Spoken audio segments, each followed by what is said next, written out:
Hey guys, what's going on? You are listening to ThisWeekInGeek.net. I'm your host, Mike the Birdman, but I'm not alone in this galaxy far, far away because this is technically Star Wars week. Even though this is the regular Twig show, I'm Mike the Birdman, but I'm joined by my co-host, the droid who makes things not explode, or maybe you're my Wookiee compatriot? Or are you a Hutt? Well, I mean, we're both Hutts. It's true. More, not just looks, sometimes personality. It all depends. But I'm Alex, Alex, the producer. Who, when I played Star Wars Online, like the big MMO that came out. Yeah, Star Wars Galaxies. Yeah. No, not Galaxies. The one that came after. Oh, the one. Oh, right. The Old Republic. Old Republic. Yeah. That was the last time I ever tried to really get into a game, and I got so into it that I got to end game in the first month and realized there was nothing to do. But when I played that and I loved it, I was a Jedi consular, but I was a fat version of whatever Darth Maul was. Oh, Zebrake or whatever they are. But without like the evil devil looking face. I had the horns, but I was like, what if me had horns? That's what I looked like. Nice. I never got into the Star Wars. So I'm whatever that is. Like, I'll give you a brief story actually at the beginning here about it because it just flooded my memory. It was before Discord. It's when people used TeamSpeak. Yep, I remember TeamSpeak. And this was not a high point. It was, I had been let go for like downsized when work was changing, and it was before Alex went back to school, before surgery. Alex was ballooning up. It was not a happy time for Alex, but this was a good social outlet. So I got this like the day it came out, paid for 3 months. I ended up playing 2 months, but while we were playing, found a good group of people from all around like North America. Like we had on our team that we were playing together, probably about 4 or 5 Americans, 4 or 5 Canadians, and we played, mostly around the same times each day. And then maybe 3 or 4 of us would do like the nighttime playing to grind and everything. Well, we got so good early on that server that we were soloing the instanced dungeons. Oh, like we're just like going on our own and like we just team speaking and chatting, and like we're getting so good that even if we were at the like wrong level or too high or too low for level, we could still do it because we got just that good at our characters. And we were like the only good guys that could beat up the Sith on our server because the Sith were freaking cheaters. And we found out later on there were people using hacking tools and stuff back then because that was the thing. Mm-hmm. But anyway, I was the first person, not on my server, on any server in the entire game to get the astronaut gear, which made it look like 2001 Space Odyssey astronaut gear. Yeah. Which people didn't know how you got it. You got it from completing, getting so many points and collecting points and saving up points or whatever it is in the mini game. There was a mini game that seemed out of place where you're just doing like instead of being or like an RPG, it became like Rogue Squadron / what's it called, like Star Fox on rails shooter, where you're going through space shooting stuff and trying to get high points and not dying. Mm-hmm. And I would do that loop. I did that loop about 300 or 400 times over the course of a week or two, over and over while I listen to music. It's just like mind-numbingly over and over and over again. And then bam, I wake up and it's like, you've earned this. And it was like not something that was listed.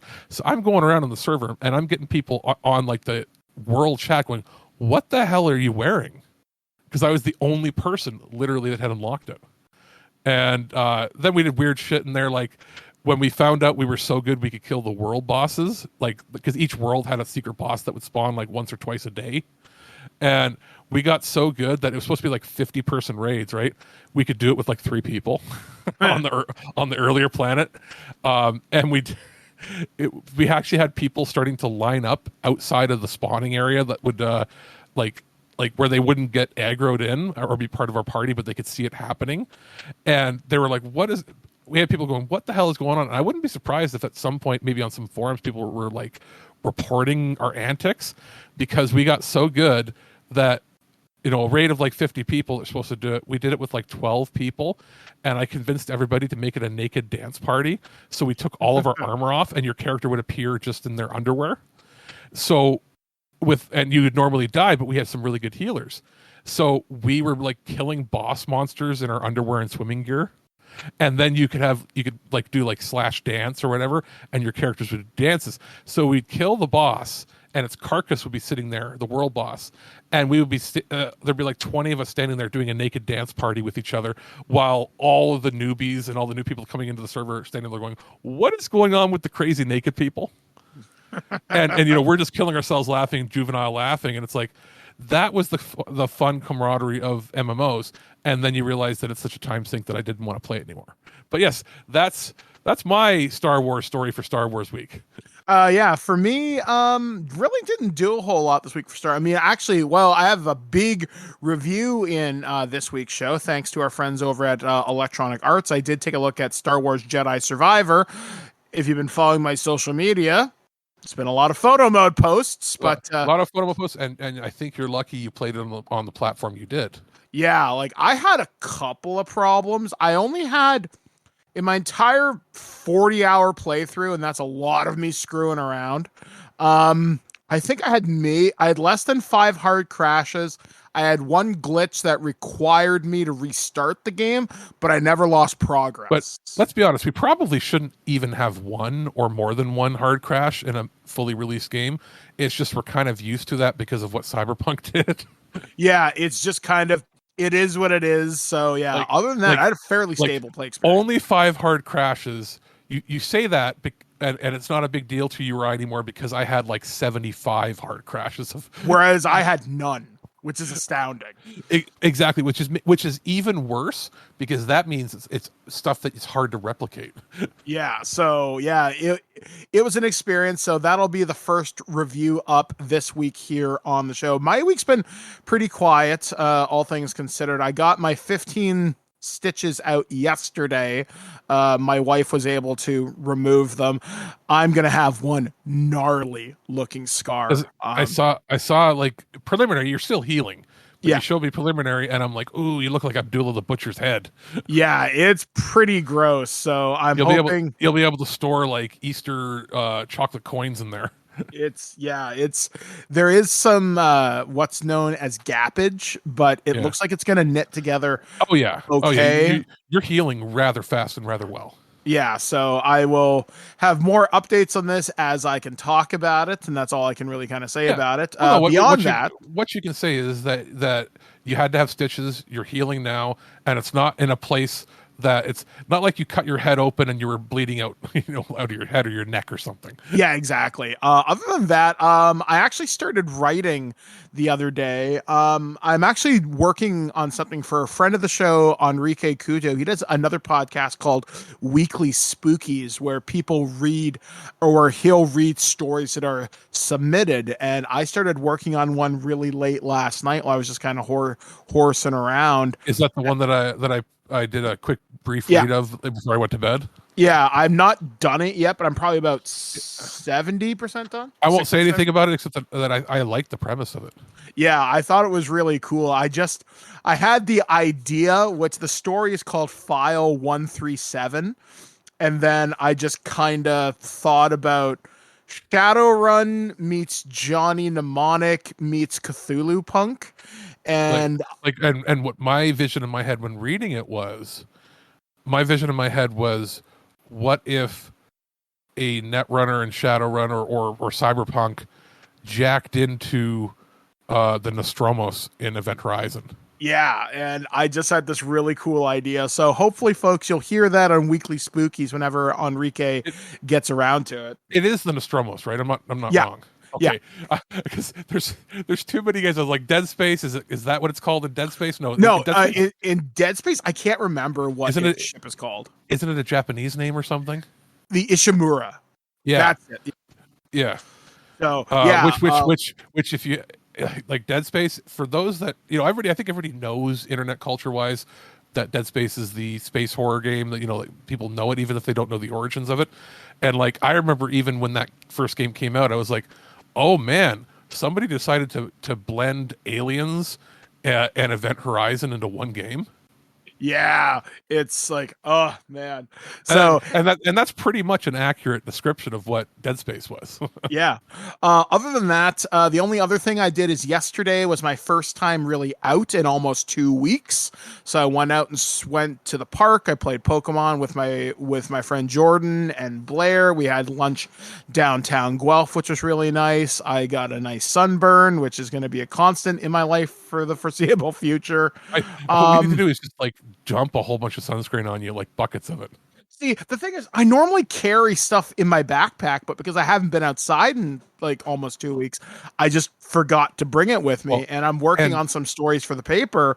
it's And deceptive too because it's been like 17, 18 degrees, so it's not like overly hot, but it's warm out, but it's been very UV heavy. yeah, so it's something that I didn't even kind of think about. So I went out to go look at a location for one of the stories that I'm working on this week. I couldn't get access to the ball field. And I'm thinking, welp, I guess I'm just kind of hanging here for a few minutes. And yeah. Oh, I guess one final thing before I pass it over to you briefly. I did make a little girl's day. They had a little lemonade stand that was set up by the Ball Diamond, and they were asking 50 cents for a Dixie cup full of lemonade. I'm thinking, you know what? I got some money in my wallet. So I'm like, hey, here's $5. And they're like, do you want your change? I'm like, nah.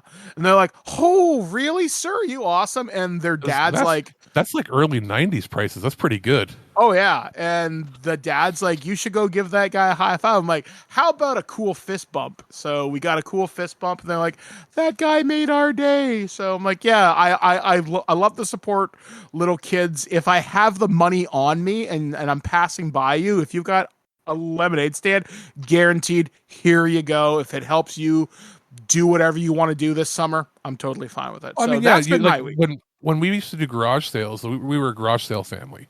Like either going to garage sales or holding our own. I would do the lemonade stand or the juice stand thing, and I think we charged a quarter. 50 yeah, it was either a quarter, and then we raised it to 50 cents when like styrofoam cups went up in money and we couldn't get them for as cheap. And you'd always have like the one or two people that would come by and be like, oh, here, and they just give you a toonie, and all of that money basically went into two things for the summer. One, I was allowed to, if I could raise enough, I could get myself a video game, and then the rest was like we had a pass to go to the pool, but it was for things like, hey, your friends want to go bowling, and it's like bowling is like $4 or $5 for kids, right? It's pretty cheap, but again, we didn't have a lot of money, and they're like, well, you can earn it yourself, and if we had a good garage sale day, I'd have enough money to go bowling on the weekend. So it's probably that sort of thing. I was going to say she's probably not making a ton of money at 50 cents a cup.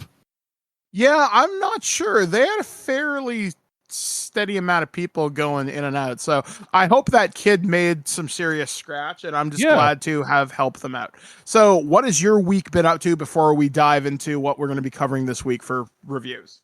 Well, this past week it was catching up on some review stuff, obviously. I did finish the last of the Final Fantasy Pixel Remasters Platinum. I have not platinumed FF6 because I made a couple bungled mistakes early on, and I'd have to do a complete playthrough to get the bestiary filled out for areas that are missable, as well as one or two more annoying things like getting all the blue mage spells, which means having to have a character in your party that I don't care for to find specific enemies to have them use their spell on you so you can learn it. Boring. But I did do it for Final Fantasy 4 and 5, which is what I did the last week, and those were super duper fun. So I've got platinums in almost everything. It is bugging me that I don't have the platinum in 6 because I'm missing those two regular trophies, and then it would get you the platinum.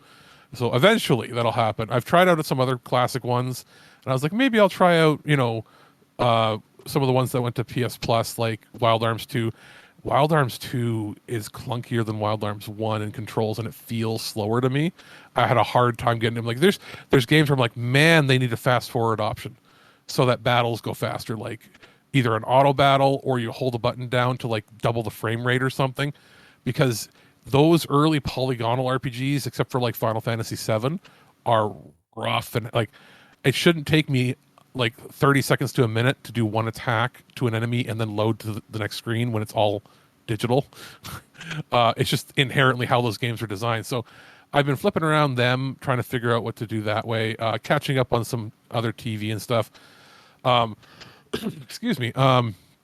Getting prepared for a family barbecue we're doing this week, and where I'll be away for a few days as well, helping out my mom and grandma. I haven't been able to go out to the movies or do anything because transit strike where I live, and as of this recording, they're negotiating this weekend. Hopefully, it's up so that I can go and get my my accessibility transportation pass renewed and other stuff, but we'll see. So it's been a lot of homebody stuff and then some like spring cleaning here. It's not been a whole heck of a lot else other than just a bunch of boxes of movies and stuff showed up to check out. That's pretty much it for me, man. So yeah, we got a lot of stuff coming up to review. We got a lot of stuff from Paramount. Our friends at Warner Brothers just recently changed PR company, so we're just waiting to get that all sorted out. And yeah, I actually do have to follow up with some other companies too and be like, hey, haven't heard from you in a while. And sometimes that happens when they either change a PR person or they don't just forget you exist. It's just if they hadn't had a product come out in a while and then they have a new one come out, you're just not on the top of their mind. It's good to reintroduce yourself. And it's always scary when a movie company changes PR people. We're like, why? Please don't. Yeah. Because I know this person. I have a relationship with this person. I'm not afraid of meeting new people. I just like the person I was talking to before. It's true. So anyway, guys, we have a lot of stuff to be talking about on this week's show as we talk about Star Wars week. So we're going to start things off with my review of Star Wars Jedi Survivor. I reviewed this on the PlayStation 5. We're also going to be talking about one of the things in honor of the Dune Part 2 trailer, which comes out in the theaters this November. We're going to be taking a look at Dune Masters of Dune, which is a campaign book following the Agents of Dune box set that we recommended last year in our holiday gift guide. And then, Alex, what do we got coming up from you? Yeah, I was sort of flipping a coin, figuring out which ones to include, but and I also had to go back and go, what have we reviewed in the last while? You ever have those moments, Michael, where you're like, I think I'm going to review this, and then you go, wait a minute, did I already cover that? Mm-hmm. But what I should be having in here, because it's taken a while to watch everything, is I have the Dawson's Creek Blu-ray complete set, first time available in HD. So that'll be in this week's show. All right, cool. So we will be talking about all that and more, but it is now time to center ourselves, find ourselves to be one with the Force. This is my review of Star Wars Jedi Survivor on the PlayStation 5. We'll be back, guys, right after this, only on ThisWeekInGeek.net. It's been a long 5 years. We've tried to resist.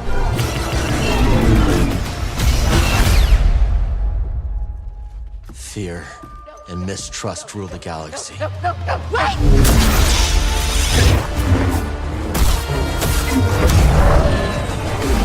Cal, look into the fire. It will warm you, keep you company. But left unchecked, it will consume everything until there is only ash. Hey guys, this is Mike the Birdman here. I'm here to talk to you about something really cool we got sent over from our friends from Electronic Arts and Respawn Entertainment. I'm talking about Star Wars Jedi Survivor on the PlayStation 5. A review code was provided to us. So guys, this is the continuation of the story that started in Jedi Fallen Order, following a purged survivor, Cal Kestis, as he navigates his way through the galaxy, fighting against the Galactic Empire at every turn. And of course, in the game's opening moments, things go from bad to worse, and let's just say Cal is once again on the run, finding himself on the hub world of Kobo, which is kind of like this game's hub world. You do travel to a few different planets in this game. Doesn't feel like as many as in Jedi Survivor, or in Jedi Fallen Order rather, but you know what, that's kind of okay, because there's so much to explore, so much to do, so much to find in this game that it can be a little bit overwhelming at times. The storyline in this game, it's fantastic. In fact, there was one twist I had accidentally spoiled for me, so if you're looking for the solutions to some puzzles and some hidden collectibles in this game, be very careful what you're looking up. I'll just say, you know what, I'm not even going to say that because I'll probably give away too much. But be very careful when seeking solutions to puzzles in this game, because there is one thing about this game that I love, and that's the exploration, the wide amount of latitude that you're given to explore in this gigantic game world. But if I do have one major complaint, and there are points where I almost thought about putting down the controller, I got so frustrated with it, is you want to piss me off in a game, give me jumping puzzles. Give me jumping puzzles that slow down where you are in the story. That will annoy me more than anything. I don't even care if you hand me a tough-ass boss fight where I have to parry every single attack.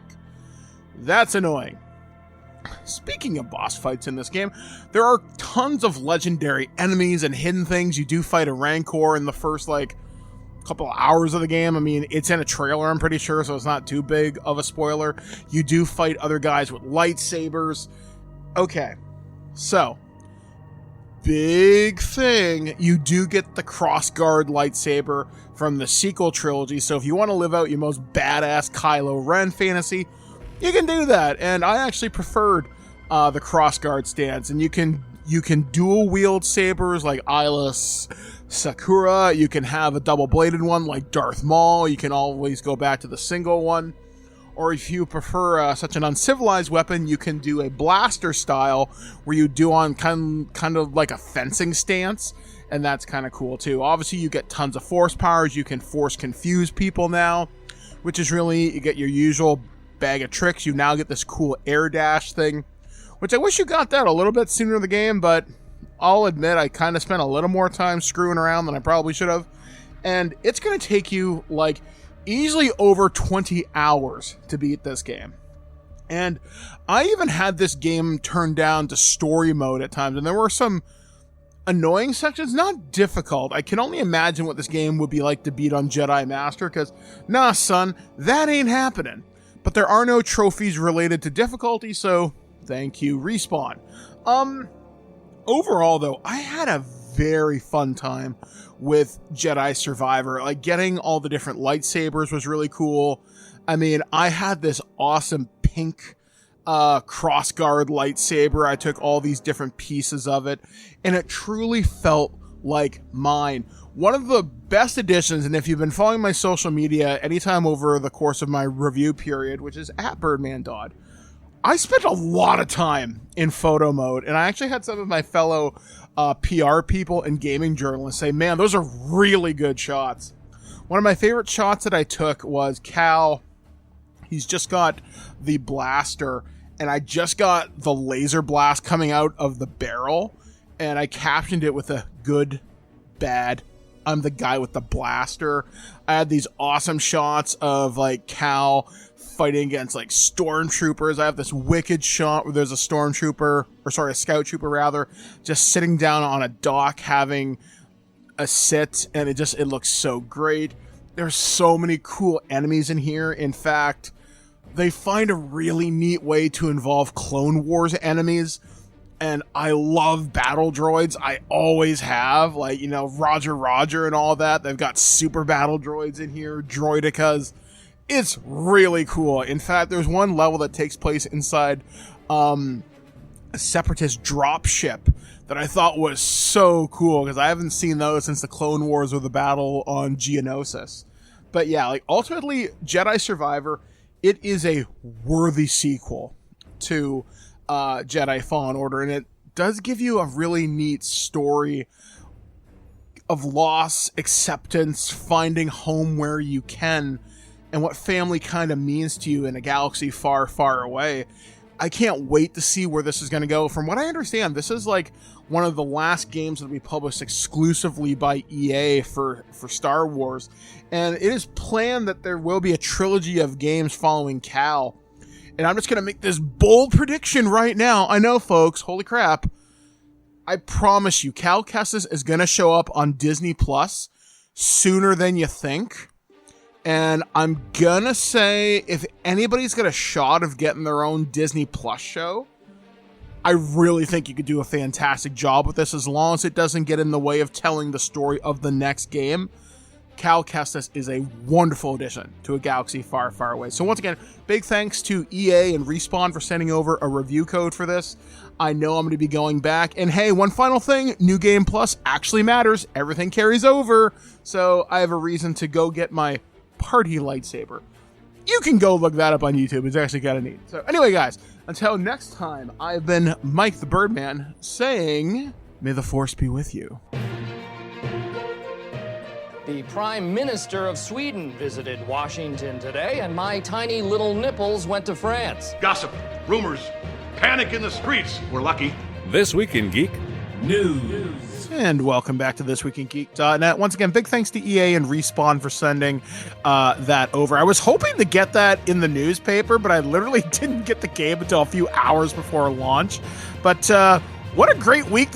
What a great way to spend Star Wars week. So yeah, and sorry to them, but like lead time for papers is minimum several days. Yeah, so like I was like for print media. I was like, yeah, not to mention 30 to 40 hour game, and you have 3 hours before the embargo list when they give it to you.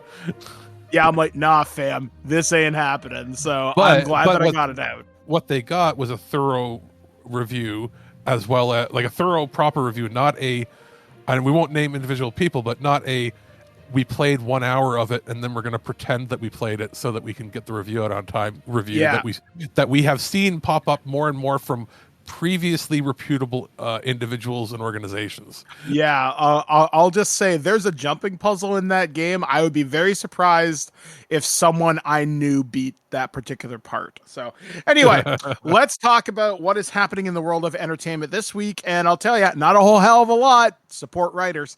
But let's start things off with one of our first stories this week. This one comes courtesy of comingsoon.net. Planet of the Apes Disney Plus TV show reportedly in development. A TV series based on the Planet of the Apes is currently in development for Disney Plus, according to a recent report from Giant Freakin' Robot. The report notes that the series is currently shrouded in mystery, and as of this point, its spot on the timeline of the Planet of the Apes franchise is unknown. However, with a new film on the horizon, the report notes that it's possible the series will run concurrent with the Kingdom for Planet of the Apes movies, depending on how fast the project gets made. Also mentioned in the report is the fact the series is reportedly being made for Disney Plus in mind. Usually, most Disney-owned 20th Century Fox projects made for adults find their way to Hulu. But with the latest trilogy of Planet of the Apes movies all landing PG-13 ratings, it is possible that this new show will be on the more tamer side and not require a more restrictive rating. Kingdom of Planet of the Apes is currently in production. The sequel will star William H. Macy, Owen Teague, Freya Allen, Deech Lakeman, Peter Micken, among others. The movie is set, quote, many years following the events of 2017's War for Planet of the Apes after Caesar brought his people to an oasis. A new ape societies have grown while humans have been reduced to a quote, more feral-like existence. Quote, some groups have never heard of Caesar, while others have contorted his teachings to build burgeoning empires, reads the description of the film. In this setting, one ape leader begins to enslave other groups to find human technology, while another ape, who also watches his clan be taken, embarks on a journey to find freedom. A young human woman becomes the key to the latter's quest, although she has plans of her own. I seem to recall a TV series in the 70s. Care. See, I'm of the mindset, like, the idea for Planet of the Apes, I like the original movie. Even the Tim Burton one, I don't have a problem with. The reboot, I really like. Okay, you needed one movie of the reboot. There was. I haven't seen the third one because there was no point. I disagree. I like that entire set of movies. A TV series, depending on what story you want to tell, that, because one of the things I really liked about Planet of the Apes as a franchise, one of the premises, I think the one movie's called Beneath Planet of the Apes, and they find like nukes and shit. That's the second movie. The first two movies are the only ones worth watching for being actually good speculative science fiction. Mm-hmm. After that, they go back in time and the apes end up famous on like Johnny Carson in like the third and fourth movie. See, that I've never seen. I've never seen the originals past the first two. Yeah, the third movie is the world is blown up and here's spoilers for 55-year-old fucking movies. Okay. The first movie, we all know that damn dirty apes, all this, good Twilight Zone-y speculative fiction. Mm-hmm. Right? And it was a outside of 2001 Space Odyssey, it was like the mainstream biggest science fiction serious take, popularity of a movie until 10 years later when Star Wars came out. Yeah. Like it really was, like it was Star Wars before Star Wars when it comes to popularity. Whereas 2001 was a critical darling. It was not popular with the masses, right? Because it was too heady. The second one is the only other one that has Charlton Heston, and it's him with his mute girlfriend that he makes in the first one, and the help of something, right? Yeah, with the help of some of the good apes, trying to find his way in the world and find, other civilizations, and they find mole people, but they're not mole people. They're like people that live under the ground that are mutated humans that have they look like the Hills Have Eyes people. Mm-hmm. And they worship a god, and the god turns out to be the last nuclear bomb. And they're going to try to use it to wage warfare and retake the earth because consumerism is needed. And godliness is needed, one of those sorts of things. Mm-hmm. And it starts to lose steam a little bit. The apes are trying to negotiate because the apes don't have a concept of nukes or mass destruction, but then some of the greedy apes want to use that power themselves, and it's basically an anti Cold War movie. Okay. And how it ends is how it was supposed to end the whole franchise. They never wanted to have more than a sequel. Charlton Heston said he would only do a second one if he died off in it. So how he dies off is he's like, fuck it, our civilization is doomed, the apes are doomed, we're this planet needs to, basically environmentalists, this planet needs to start over. And he sets the bomb off, or it goes off, and all of civilization ends. And a new nuclear winter starts. Oh, wow. That's fucking dark. Yeah. See, and that's the type of shit that I really enjoy. Yeah. And that would have been good if they did it. But you know what the third movie starts with? What? Silly 1960s sitcom music as the apes, some of the good apes had fixed his shuttle, and they launched themselves into space as an experiment as the world blew up, and the explosion sent them back in time. It's very Star Trek-y. To the 1960s, where they get off the jet and they become instant celebrities because a talking ape is good for television. I could see how that concept could work if it was handled a lot smarter. Yeah, they start wearing suits and show up as like Zsa Zsa Gabor guests and stuff on Johnny Carson. And then that's how they made it super cheap. And then the end of the movie is they have a kid, like the main apes, and then that kid experiences like racial prejudice because he's trying to go to school and he's an ape and not the same. And you're like, okay.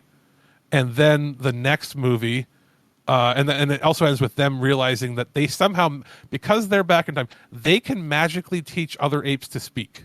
And other apes are learning to speak because they saw other apes speak, which makes no sense. And then the third movie, or the fourth movie is, at this point, they are slaves. They're basically black Southern slaves. It's the allegory they're making. And they're working as cheap labor, all the apes, and because they're dumb and they don't have any human rights because they're not a human. They have no citizens' rights. And at this point, that first generation are gone. Caesar is their kid. Oh, Caesar is the kid of the good doctor and there's the female ape doctor. I'm forgetting her name from the original movie, and the Roddy McDowall character. He's their kid, and so he decides to have a political agenda where he's like, no, we're going to rise up and free ourselves from this. Because he's technically the smartest ape on the planet, he starts mating with other apes, and then that creates DNA of smarter apes as well that can then have more complex thoughts than just being slaves. And he starts, basically, he starts a revolution. The whole idea of that movie is the Planet of the Apes starts as a time loop paradox. I don't know, Alex. I'll be honest with you. You're kind of selling me on this. It's really bad, though. It's really poorly made. See, this is something for when you take time off in August, as you always do. I think me and Aaron are going to tackle the original movies, and then we'll do the reboots, because I think Aaron will probably dig this. And you know what? So that fourth movie is basically Slave Uprising. And what happens? It's basically what happens at the end of the Planet of the Apes, like movie, the remake movie. Okay. Where it's like the civilization's falling, and then that was Conquest for Planet of the Apes. I think that's the title of that one. The final one is even lower budget, Battle 4, and it takes place when civilization is basically gone, and it's factions of people living in radiated cities. And it's the last human military fighting back against them. And at the end, they're driven into the sewers, which then implies that they eventually become the sewer-worshipping mole people. And at the end of the fourth movie or the beginning of the fifth movie, I think Caesar is getting old and he dies, and he realizes he made a mistake. His mistake was instead of fighting for equal rights, he was fighting for supremacy. Superiority. Yeah. And he realizes that he not only is he no better, he starts to he's smart enough to realize, oh my God, I am the time paradox causal loop. Oh. Like he realizes he's like, I've made our civilization become everything I didn't want it to be. So and then he's dead, and then it shows going further onward that like nobody remembers he existed, and then it's like setting it up to be like over the next several hundred years things diverge, and then Charlton Heston shows up. See, that's why I'm saying I think the idea of a Planet of the Apes show, the concept was work. fine. The execution after the second movie was terrible. It should have ended with the anti-war sentiment of, oh, that's it. Our greed and our this is what ended everything. But they had those, and I think the TV show took place around the same, either beforehand or at the same time that the fifth movie came out, and it was not good. It's like the Logan's Run TV show, not good. Yeah. So I seem to recall there was like a cartoon. There was series. There's a live action. The live action show is hilariously bad. Yeah. It's back to back with Logan. Logan's Run is so bad that when they shoot their laser guns on the camera, like you can freeze frame the laser beam that was drawn on sometimes is actually the optical effect is wrong, and they drew the laser about 3 inches above where the blaster pistol is. So it's like coming out of thin air, and it's like which is funny. I'm always learning about some of the older sci-fi. I've just never really been exposed to it. It's always through like Aaron or someone, because I really enjoyed Logan's Run when I saw it years ago, last year. If it's through Aaron and I, you probably could see like the most sci-fi you're ever going to see, because it's all I did back in the day, right? But like, but honestly, like I know we went off on a tangent, but like it's a good idea with Planet of the Apes. But dude, if you watch it, the execution. You need the right showrunners. It's like what if you started by having not Stanley Kubrick, because it would be heady. What if you started with Spielberg, and then by the fifth movie it's Uwe Boll? Yeah. So hopefully that's legitimately what it's like. How each movie degrades. I really hope they can do something cool with this. I mean, if this is in development for Disney Plus, do it as small seasons. 10 episodes I think is perfect, honestly. I mean, well, honestly, if they're really good, and I don't want filler, if you're trying to tell a serialized story, give us 6 to 8 episodes. Give us a miniseries each season. Yeah. If you're doing like random stories within the world, which they're not doing, give us more. I don't want another 10-hour movie. Yeah, give me a 5 to 6 hour miniseries. See, my perfect length for a TV series is anywhere between 8 episodes and 13 episodes. So a little bit of the British, a little bit of the HBO Premium or the Disney Plus. We've put money into this for a serialized program. Yes, for like I still want my Star Trek and shows like that, like my Stargates. When Stargate comes back, I want my shows like that to be more like, hey, let's have 8 episodes of the series further the arc of the season interspersed, and then let's give us 13 episodes in between that are the filler, that are the fun one-offs. I like that idea. The problem is when they go, we're going to do 20 episode seasons and it's all one story, and I'm like, oh my God, because most writers are lazy nowadays. And I don't mean that's not to disparage against people on the writer's strike. You picked a really interesting time to say that phrase. No, most writers' rooms are lazy when it comes to this, because there's not any checks and balances put in place. when I say lazy, some of them have talent. Obviously, there's some writers that have talent. A lot of that talent bled to a few different, very specific production houses. A lot of the people that are over working on shows for Apple TV and HBO are still writing really good quality TV, and they can write a serialized program that has a proper pacing. If you're from regular broadcast TV, which is what NBC, most CBS, like whatever, yeah. 99% of the writers' rooms are terrible. And because it's all procedural bullshit. It's one of two camps.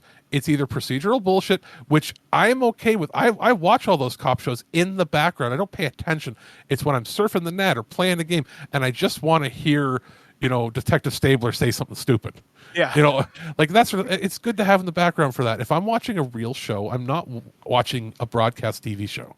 Yeah, I mean, honestly, I'm more likely to read a novel or do something like a crossword puzzle, or I'll read one of my RPG books and I'll listen to Law and Order SVU, as if I want to watch TV, I'm going to watch The Last of Us. I'm going to watch Picard season 3. I'm going to watch something that I have to be invested in. Yeah. And here's like, so either that, or the other category is they've gone serialized, but they've gone the Kurtzman serialized. And you can blame the first writer's strike of 2007. Mm-hmm. Because you remember what happened there? Heroes season 2? And Lost. Yeah. Heroes season 2, they didn't have scripts pre-written, so they were kind of stuck with the few writers they had. But Lost was even more than Heroes. Lost is when I blame that for what happened to regular TV overall, because Abrams came in, and we all know that my dislike of Abrams, because his idea is he has a really good idea and then he never follows through. Mm-hmm. And Lost had a fantastic idea and a fantastic mystery first season where it was building the things, and it wasn't dragging you along. It had really good character development in season 1, and even I could argue up into season 2 as well. Really good character development, which is rare for anything that Kurtzman and Orsi work on. And then what happened? Abrams left, and Kurtzman took over production with his cronies, and the writer's strike happened. And the solution he had was, let's have a red herring and MacGuffin for the mystery MacGuffin for every season. And every season is, what's this next mystery that we're then going to spend 24 episodes giving you Dragon Ball Z levels of filler to get to. And they're just going to push the goalpost and push the goal. You know what? Finish an arc and start a new one.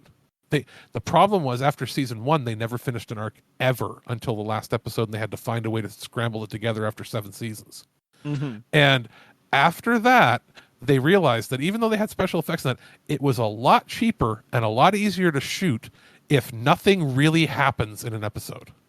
Mm-hmm. It's like a soap opera. Nothing really was happening, except in a soap opera, a lot of stuff's happening really fast, even if it has no consequence. So after that, look at what every show did. Every show that was like that had a good mystery premise, ended up having the Kurtzman syndrome. Remember Sleepy Hollow? Vaguely, yeah. Dude is like brought out from the 1700s or 1800s, and he has to figure out the mysteries of how these like old school demons and stuff are coming out. It's like, okay. And every season was the same as Lost. And then it's like, what was the other? Grimm. Same idea. That good premises, really interesting premises, and then nothing happens. And it's the same mystery story, the same structure to every episode, the same structure to everything. It's so deceptive. Whereas previously, how a good serialized program was done was, let's give really good character development and character episodes. We'll have one-off episodes for each of the characters of a show to give you more of their backstory each season, more of their own things. They have their own B plots that they're dealing with.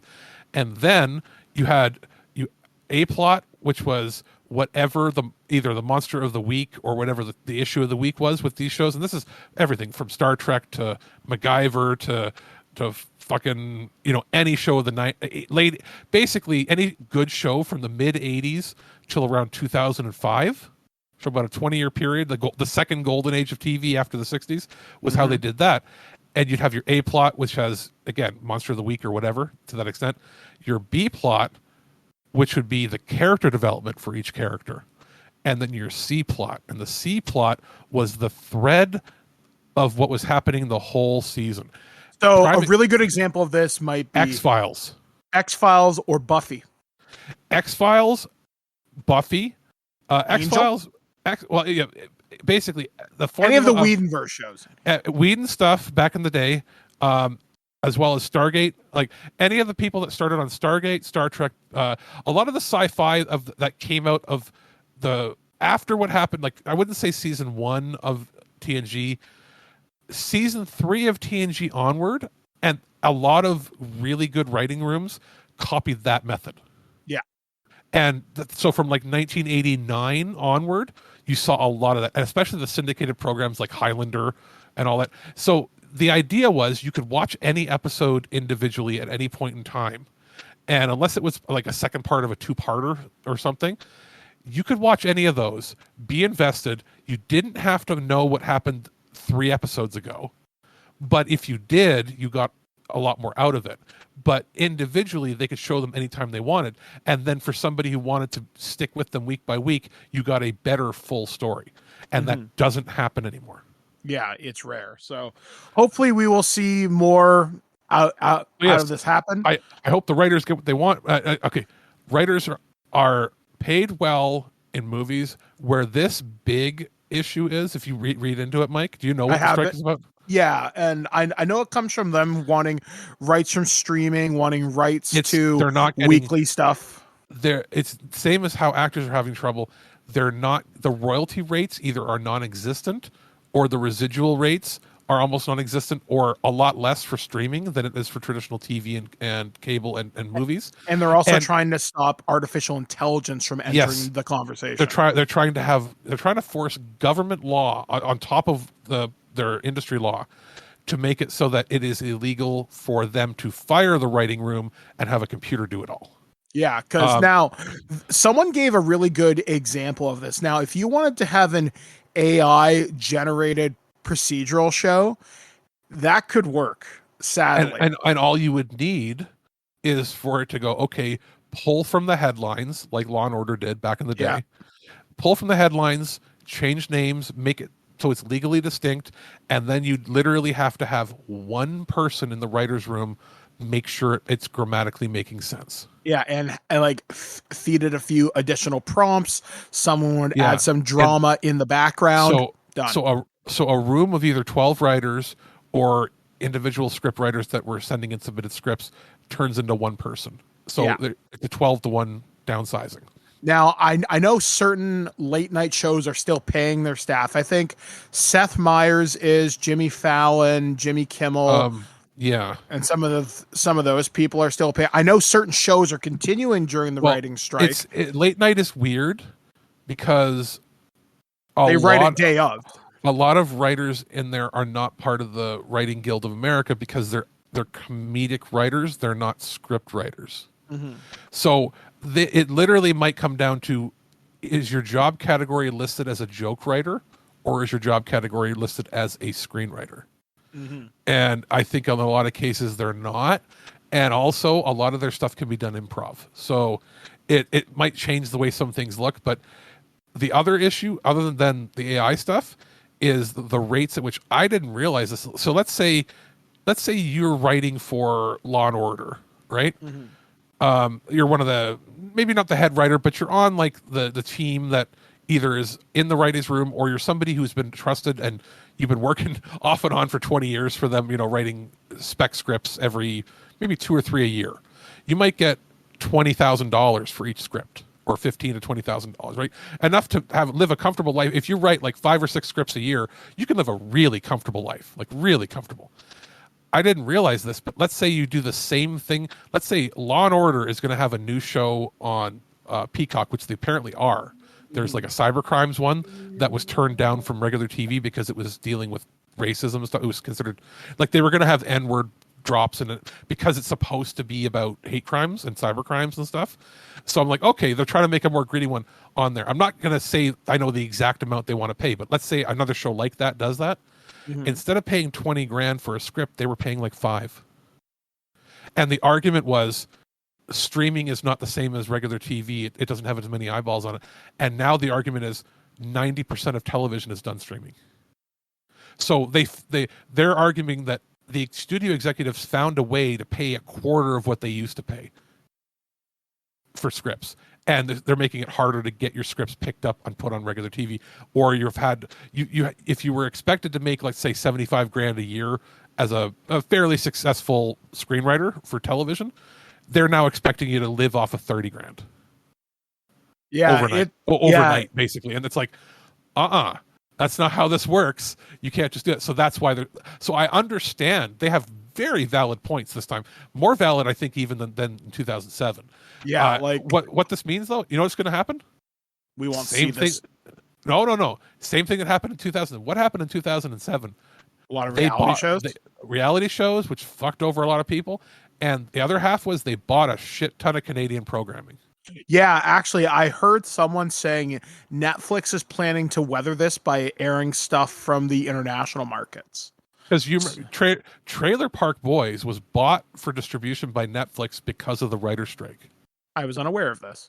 The show went off the air in 2007 in Canada. It was 07 in Canada when the season 7 finally aired. And then in 2008, when it was picked up down there to show. Not like they didn't make new episodes yet, but the writer's strike was one of the things that led to its popularity in the States. Whereas it had been a phenomenon here for 7 years already. And not just that, the biggest Canadian show since Due South in the States was Flashpoint, picked up specifically because CBS had nothing to show, and ended up being the most successful Canadian action procedural drama ever in the States. And then what was the other one? Rookie Blue was Canadian. Yep. And that was The Listener. That was the one where the guy got like psychic visions about the future.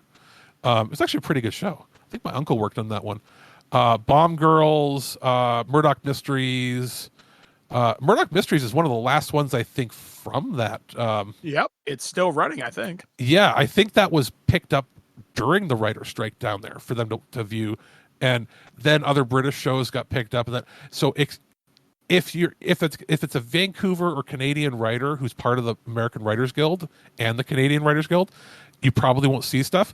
You're going to see a lot of work being made by American companies hiring Canadian writers and Canadian directors as part of the Canadian Writers and Directors Guilds to film all their shows in Canada using Canadian scripts because they're going to get tax breaks. It's actually going to be a very big thing, good for our economy, very bad for all the Americans that are trying to get a decent wage. Yeah, I've got friends in Hollywood who are currently hopefully this all goes well. I mean, I've got a friend of mine who has a series starting on Tuesday. By the way, go watch The Muppets. I was actually I was thinking specifically when I saw this, I was like, what about Goldberg? I know he left his own show because of whatever reasons, right? Yeah. But I was like, people like him, I remember him tweeting, he's like, him and some other people of writers and producers and that we liked that were like, I'm ready to pitch a new show. It's like, well, how are they going to pitch a show if they can't have any scripts? But it's going to be this is going to suck. And I think we've talked about this in the Terrible Warriors Discord. We're not going to see the effects of this strike for a year, but this summer is going to be a lot of reality TV. There's about, I would say 50% of what's coming out this year has been in the pipeline for a year or two, already either shot or the scripts are already owned. Mm-hmm. So even if a show hasn't got the procedurals that were picked up for the fall, what you're gonna see, the regular shows, if there are any new ones procedurally wise, cop shows, whatever, they'll have between 7 and 13 episodes already either written or mostly written enough that they can get by.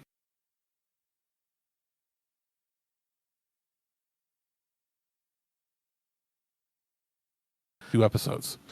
Or you're going to see weird things like a show was ordered for 13 episodes, but it only gets 6. And then you're going to see British shows pop up. So it's going to be interesting. You're right, Mike. We won't see anything struggle, even if the strike is over very quickly. Mm-hmm. Last time it was on for a long time. Yeah. Like and apparently this might go longer too. Like if this strike goes into the summer, you don't realize that we might not see the ramifications until September of 2024. Yeah, because I know certain shows are continuing to go, which will lead right into my next story here. I know they're shooting Star Wars Andor season 2, despite the writer's strike. They are working on Rings of Power, I want to say, is still going, and House of the Dragon is still moving forward. So we'll wait and see what happens. Anything that either has a script ready or is easy enough to adapt, and with scabs, people that aren't part of the union or they're willing to go against it. What you're going to see a lot more of, though, are Canadian, British, any other native English speaking writer that isn't part of the union or from that country. Because and the excuse they can give is, we're an international company and we hire work from home people anyway, blah blah. They'll use that as an excuse. Yeah. So let's talk about our next story. This one comes courtesy of Gizmodo and once again follows this plot thread. Stranger Things production halted as the Duffer Brothers stand with the WGA. Production on the 5th and final season of Netflix's Stranger Things has been paused.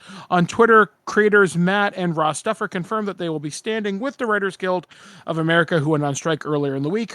Quote, writing does not stop when filming begins, the Duffers wrote. While we're excited to start production with our amazing cast and crew, it is not possible during the strike. We hope a fair deal is reached so we can all get back to work. Until then, over and out. Sources at Netflix later confirmed this delayed production to The Hollywood Reporter, though a new start date wasn't given, with Stranger Things being one of the streamer's big shows, if not its biggest show at the moment. It's the only show people care about. Yep. The Duffers taking a stand in this way is pretty impactful in its own way. Even more so when you remember the brothers struck an overall deal with Netflix, though their production company Upside Down Pictures, the pair are working on a new live adaptation of Tsunumi Oba and Takashi Obata's manga Death Note, along with a Stranger Things play. The executives producing the upcoming sci-fi The Burrows. In the days following the writer's strike, various shows and films such as Marvel's already cursed Blade movie has halted production, due in part to the trio of striking writers. Paramount Plus's Evil had an early wrap on its 4th season just ahead of the weekend. Some shows have bucked the trend, though, such as I mentioned, Andor, Lord of the Rings, Rings of Power, and House of the Dragon are presently resuming, albeit without their respective showrunners or writers on hand. In the case of Andor, it may not be fully voluntarily, as Disney has ordered the showrunners for its various shows to do their duties as if nothing has happened. Until the writer's strike comes to an end or some kind of a conclusion, hopefully one thing that benefits the creatives behind these big tentpole shows like Stranger Things, you can watch the first 4 previous seasons on Netflix. Yeah. And there was a guy who went on CNN, I can't recall his name, but he was quoting the payout of WB's executive David Zaslav, and he's like, you make so much, like $250 million, some ridiculous number. And he's like, you could have paid 10,000 writers with that money. What are you doing? For multiple years. Yeah, like, what are you doing? Like, no one needs to hoard money like Scrooge McDuck or fucking Smog from Lord of the Rings. This is insane. Especially when at that level, it's not so much day-to-day operations as it is your job at that point is, how do I make this ship full of gold coins not turn and capsize? So they're about not just getting more money, it's how much money can we fill the boat with till we need a bigger boat, and how much money can we get in here without ever letting water in. And that is the problem with how giant corporations run. Yeah, like, it's insane. And honestly, like, I'm with the Writers Guild. They totally deserve everything they're asking for. They deserve, like, I mean, comparatively, depending on where they live, if they're living in Hollywood, like, they need the money because it costs a lot to live there. But comparatively, you're a layman and a regular average Joe looking at it, you're like, you make too much money as it is. And it's like, it's not about that. Yes, a lot of them, for the majority of the case, they're well paid.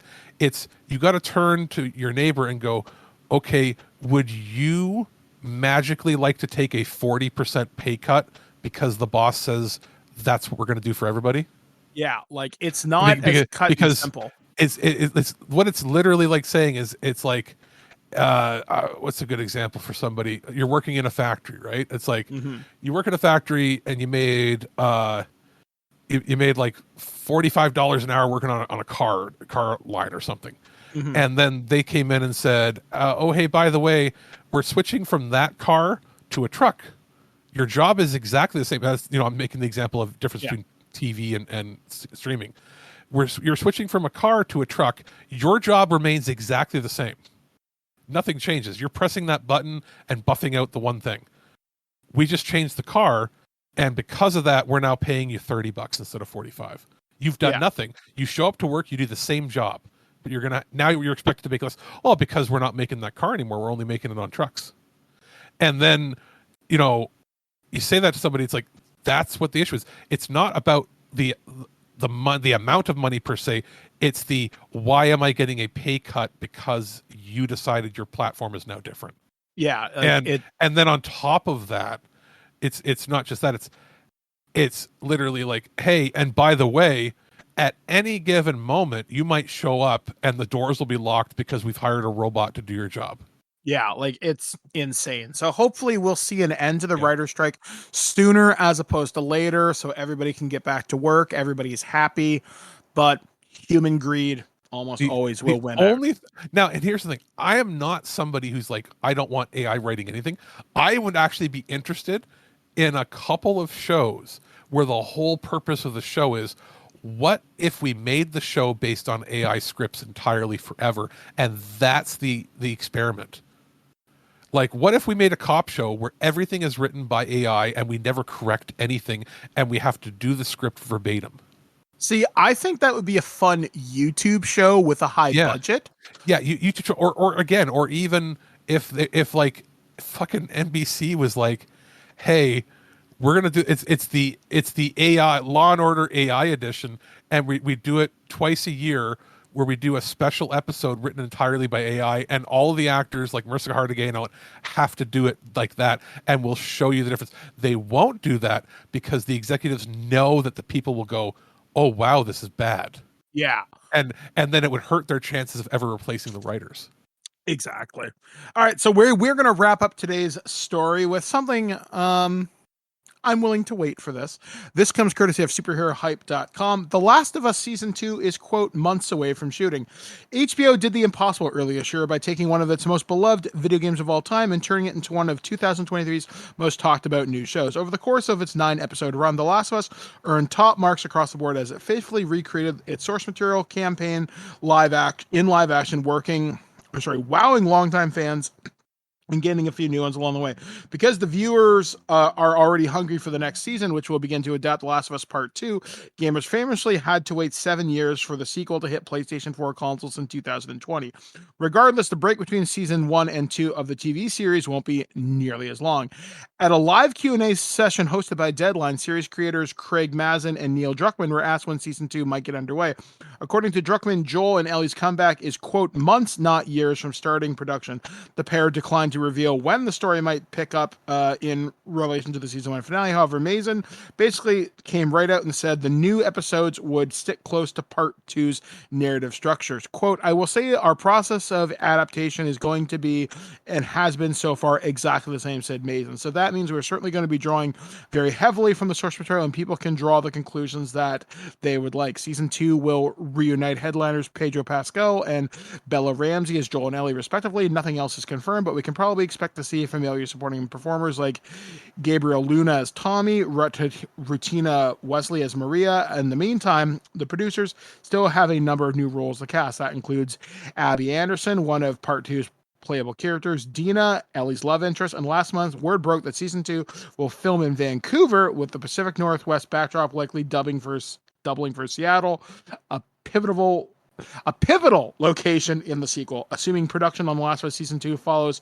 a timetable similar to the previous season, the new episodes will be taking roughly a year to shoot. In other words, an early 2025 release window seems like the safest bet.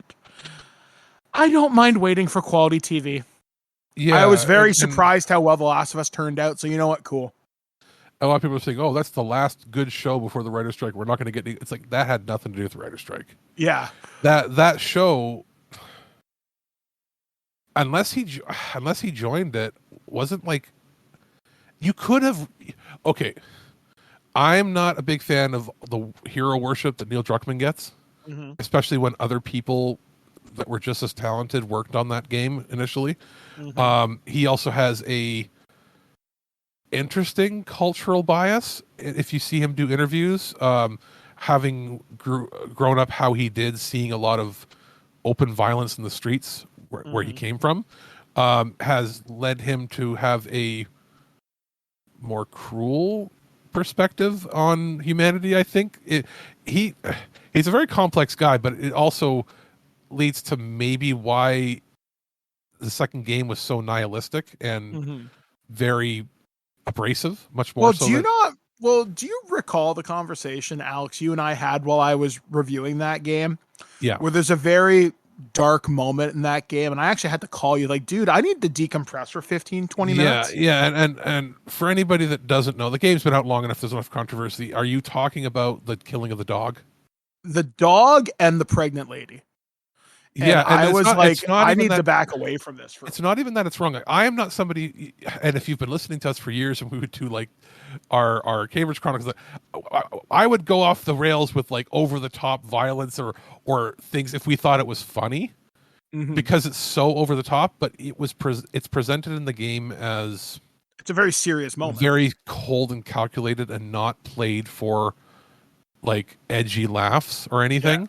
And it doesn't mean that it doesn't have a place there, but if you see Neil Druckmann do interviews, his perspectives have been like, I grew up in war-torn areas with civil wars and open fighting in the streets and all this, and I saw people's brains blown out when I'm like 3 years old, and there's eyeballs everywhere, and all this stuff, and he's like, humans are evil. It's like, maybe you shouldn't be writing the game.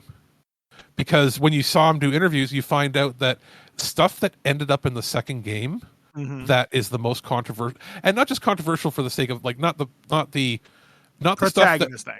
Yeah, not the stuff that is lifted because of like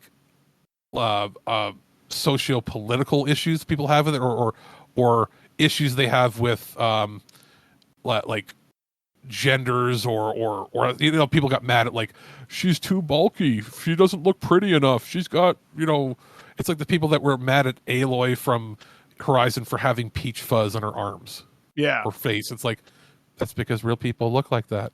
But anyway, like, you know, like that, like the identity politics that people got really mad about in it, if you take that out, the stuff that people are mad at that was viewed as, yes, it adds like a, oh my god moment, but it being unnecessarily cruel in the second game is stuff he wanted in the first game. And it's open about it. And the guy who was I forget the guy's name. The one who was mad that his name wasn't put on the credits, that was in the news several weeks ago, when the game or the movie was coming out. And apparently his story contributions were to get that stuff cut out because he thought it was too much. Like like there's a moment, like basically Druckmann is kind of into torture porn. In making you feel, like, you don't have to go that far to make you feel for a character. Like in the first season and the first game, the stuff involving the two brothers and the stuff involving the community where she has to escape the fire, that was enough for it to be very emotionally heavy. And it's like his argument was, we have to do more. It's like, you don't have to do anything more than that. And they went to an area where it's off-putting to not want to play anymore, and you should never not want to play. You should want to play. You should want to feel. You should want to discuss. You should not feel like you're a bad person for playing the game. And that's what people were saying happened. And that's Neil Druckmann. So what I'm getting to is, he could have probably written this whole season himself because he's not part of the guild, but I don't know if he could have gotten away with it if he wanted to keep it the way he wanted. Right. So it's one of those cases where a lot of this was already ready to go because it was so well written initially. And there's a few shows in the pipeline in that, but what you're going to see is probably more straight adaptations of books or things that are easily written, or much more likely a complete remake of a show. And I'm not talking like, you know how we've had like The Equalizer with Queen Latifah, which is not bad. And you've had like Magnum PI, which I have a jihad against. I was like, no, you're not my Magnum. But that shows like that, you're going to get worse things though. You're going to get things like, hey, you know what we're going to bring back? We're going to bring back, well, we already have MacGyver. It's another example. Quantum Leap, a lot of people aren't happy with, I've read. Oh, it's not. My dad likes it. Indifferent maybe for you? My issue with it is the acting is fine. It is very low budget looking. Mm-hmm. And I'm like, it looks cheap. And there's people in it that are mad because Scott Bakula didn't come back? Yes, and people are mad for identity politics. One of the characters is non-binary and very flamboyantly non-binary, like very flamboyantly androgynous, to the point where you would almost think it's a caricature of a person. Which is unfortunate, because you'd think they'd have some writers who would be consulting with those agencies saying, hey guys, this is cool. The difference is this person is really like this in real life.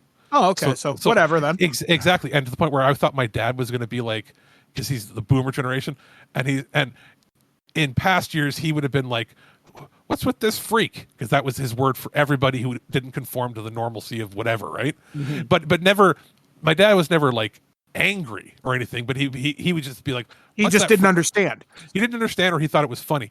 And he's watching, and even now, you know, he's getting a little more softer in that, and he looks at it and he goes, I said, oh, which Quantum Leap do you want? And he's like, the one with the guy that dresses funny. But again, not mad at the person, he's not even upset with it, but like that, there are people that are upset with that.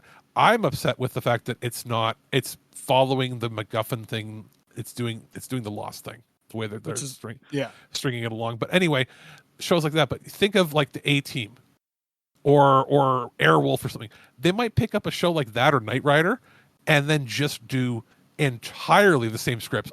We're talking literally pay a royalty fee to the person who wrote the script 40 years ago and shoot it scene for scene. You're going to see shit like that happening to save money.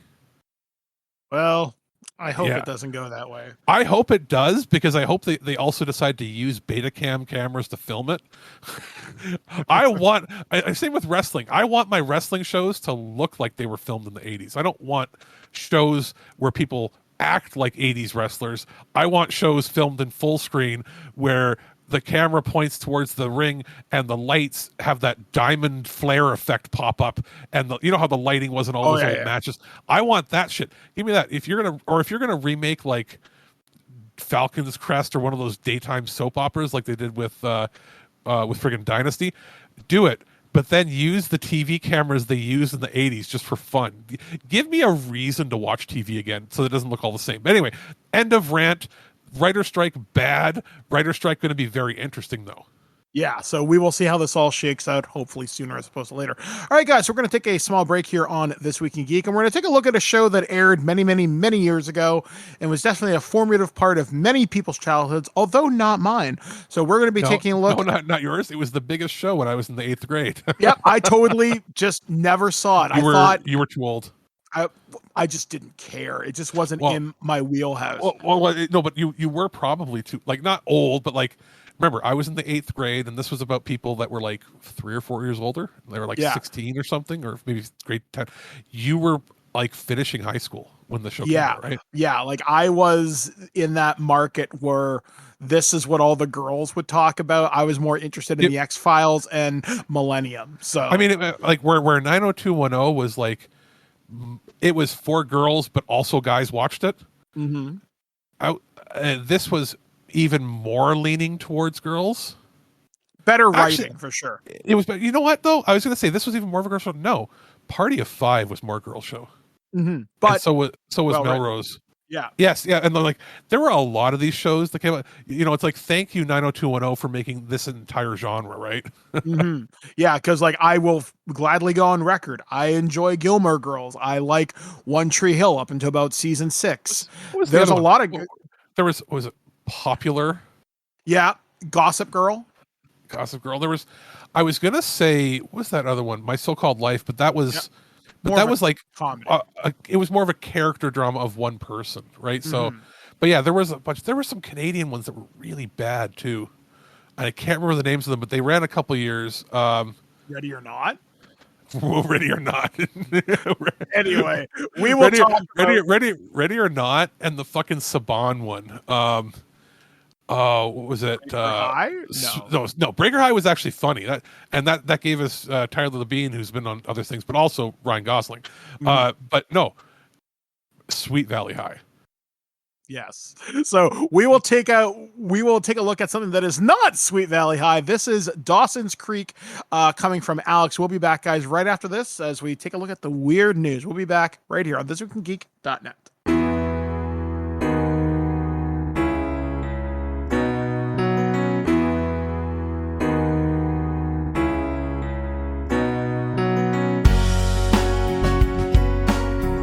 I was seriously debating putting the theme song in here at the opening of this review, but decided against putting the official version in. If you're listening, you might hear maybe a MIDI version or something that I found. But yes, for those of you born, I guess, before the year 2000, you probably are immediately knew what this was, and that is the theme song, and also, I guess, main popular, radio hit to Dawson's Creek. This was one of the big shows that came out in, in the wake of 90210 becoming like a big deal, where they could market like dramatic soap opera-y primetime shows, not just to like soccer moms like in the 80s with Dallas and everything, to like middle class, middle America, middle Canada, whatever you want to call it, girls and to an extent boys. The immense success of 90210 led to a few of these shows spawning off around like anywhere between like 96, 97 and 98 onward. There was like maybe half a dozen or so that became popular for a few years. Dawson's Creek arguably being probably the most popular one to spin off in that time period. Now there's all plenty of other shows that have done that over the years, but it was this in the upper three, I would say, like quality wise and popularity wise. I know in talking with Birdman, he knew it was popular. He was finishing high school, but it wasn't like in his radar, except for like the theme song being an earworm forever. Whereas for me, I was, I think, in the 8th grade when it started, 7th or 8th grade, and it was like the most popular show amongst every single girl that I knew. And like, it was like culturally the most significant show at the time for them. And I guess if you weren't watching Degrassi, you're watching this. And if you were watching Degrassi Next Generation, you were probably watching this at the same time. It was like a 1-2 punch for them. I remember catching episodes here and there just so I could keep up, so I could converse with people at school. And I remember liking it at the time, but I hadn't really sat down to watch like whole episode runs of it at all. And then, it sort of left my mind for many, many years. And Mill Creek, our friends over there, sent a review copy the first time it's ever been available on Blu-ray. Now, it's had DVD releases in the past, individual releases, complete seasons. These are brand new transfers and first time available in high definition. So, how does it look? It is way, way better looking than I remember, because we're not dealing with an analog master tape for TV broadcast being converted onto a digital format and then out. These are original, like they went back and scanned the negatives, and then, you've got audio, optical tracks that sound a lot better. Overall, it's the best it's ever sounded and looked. As good as you can possibly expect from a show of its budget and type. Like, this was not like an overly expensive show to produce, or, a big special effects spectacular, or something with like really over the top advanced cinematography of the time. It was just a solid drama. And a lot of that stuff in the late 90s, in the transition period between, the 35 millimeter movie camera period and the digital period in the early to mid 2000s, some of it looked rough or kind of cheap, and this actually always looked pretty good. So having a nice transfer is a good, really good thing. it includes all 127 episodes, all 6 seasons. So it's everything in one, thicker box set. It also comes with some special features. There's a 20th anniversary reunion that was included here. Audio commentaries on, not on everything, but on some select episodes throughout the series. Retrospective featurette, which is a fairly new thing they included here. Also, alternate scenes and ending to the original pilot. That's really interesting. So it changes the tone and feel. I won't spoil it, but it was interesting. Like, it was clear that they made a few versions or made a few scenes that they could, if they had decided how it would have test run or with test audiences, they could have changed the way things worked, and it was actually pretty good. I do like that they included that. So it's actually more than just a bare bones release, and especially since you're getting all 6 seasons on Blu-ray. It has an MSRP in the States of about $130. There is a DVD copy of it as well, and that's running at about $70 MSRP. But it's interesting to me because a lot of times when you get a complete series like this, they end up charging a fair bit more for Blu-ray. Like, you could expect an MSRP of $200 or more. This is a really good sweet spot for it, and for the amount of quality that's put into it. It's like when Mill Creek puts out some of their other more prestige releases. They always put them out at a pretty decent price, and I'm happy to see that this is continuing here because it is one of the best and most iconic shows themed at youth and targeted youth from that era. If you're somebody who grew up watching it, you'll like the fact that it actually looks good on a modern TV, better than you would have seen it for, anywhere else.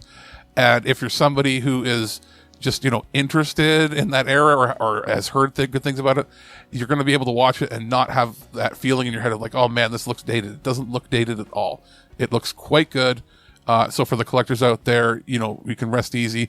If you're somebody who was afraid of maybe double dipping because you've had the DVDs for years, it is such a significant upgrade to Blu-ray. I can fully recommend it.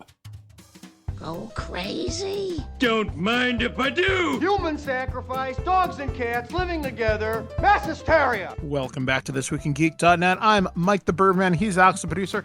It is time to talk about the strange, the unusual, sometimes occasionally political, but weird things that happened on the planet Earth this past week. And we're going to start things off courtesy of CP24, which is one of the local networks up here in Canada. And 10-year-old children were found working at a Louisville McDonald's until 2 a.m. 2 10-year-old children were found working at a Louisville McDonald's restaurant, sometimes until 2 a.m., the U.S. Department of Labor said on Tuesday. The revelation was part of an investigation into child labor law violations in the Southeast. The agency also found 3 franchisees that owned more than 60 McDonald's locations in Kentucky, Indiana, Maryland, and Ohio, quote, employed 305 children to work more than the legally permitted hours and perform tasks prohibited by law for young workers, the Labor Department said in a statement. Quote, investigators from the department's Wage and Hours Division found 2 10-year-old workers at a Louisville McDonald's among many violations of federal labor laws committed by 3 Kentucky McDonald's franchise operators, the release said. Investigators were also determined that 2 10-year-old children were employed but not paid and sometimes worked as late as 2 a.m. Tiffany Boyd, Senior Vice President and Chief Officer at McDonald's USA, told CNN, these reports are unacceptable, deeply troubling, and run afoul of the high expectations we have for the entire McDonald's brand. We are committed to ensuring our franchisees have the resources they need to foster safe workplaces for all employees and maintain compliance with all labor laws. Franchisee Bauer Foods LLC confirmed to CNN that the 2 10-year-olds allegedly employed were children of a night manager who were visiting their parent at work and were not approved by franchise organization management to be in that part of the restaurant. 2 of the franchisees, Archways Richwood and Bell Restaurant Group, did not immediately respond to requests for comment. The franchisees face a combined of $212,000, $754,000 in civil money penalties for the child labor law violations, the release said. Quote, too often employers fail to follow the child labor laws that protect young workers, said Karen Garnett-Sivis, the agency's wage and hourly division district director, in a statement. Quote, under no circumstances should there ever be a 10-year-old child working in a fast food kitchen around hot grills, ovens, and deep fryers. Now, you and I have watched questionable PSAs about safety, specifically in Canada. But I will also say this. As much as we have friends and people that we love in the Deep South, there is some weird thing going on there in some of the states where they're abolishing child labor law protections because they think it's okay for a child to work in a factory or a mine. Yep, I have heard similar things, and like, what this is is this? 2023. Is this 1850s England poorhouse laws?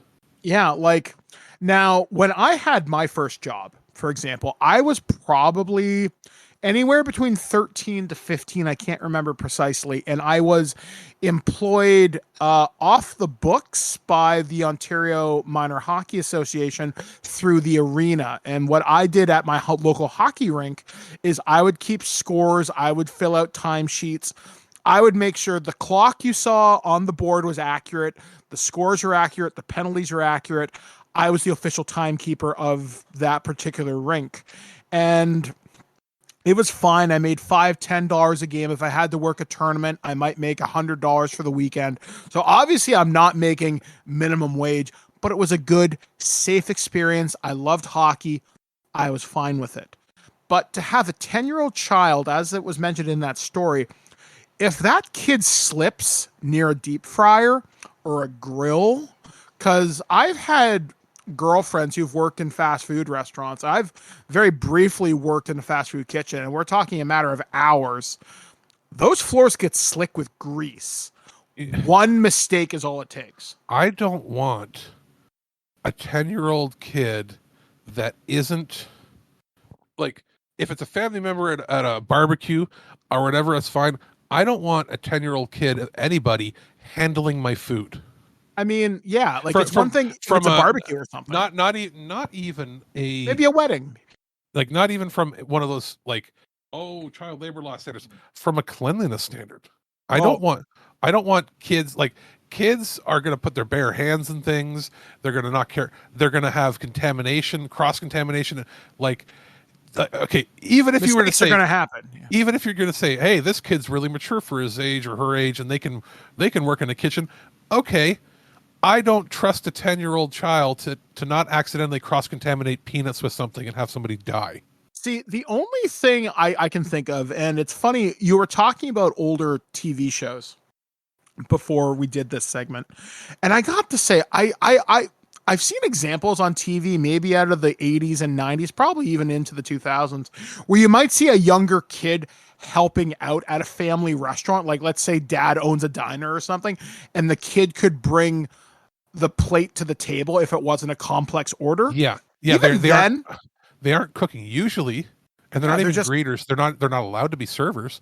Yeah, they're just bussing tables.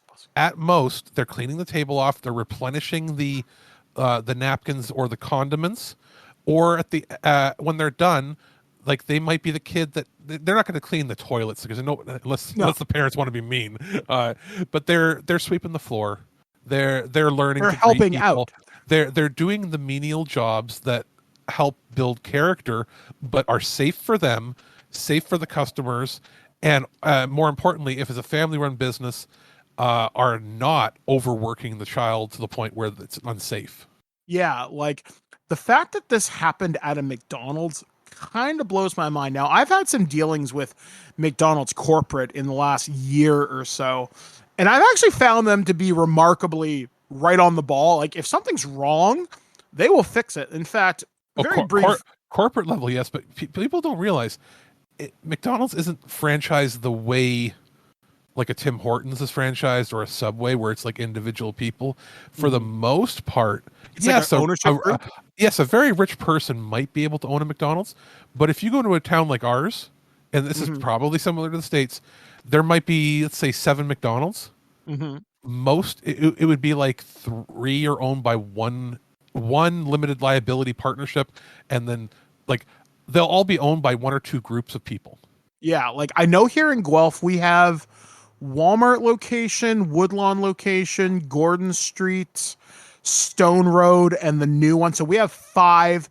I might say there might be 6 in this town. Yeah, no, wait. Yeah, there's at least 5. In the region here, I think one guy owns 4 or 5 McDonald's. And when I say guy, there's one principal owner, but he's protected under a corporation name. So literally, it's McDonald's franchises to other businesses. Yeah.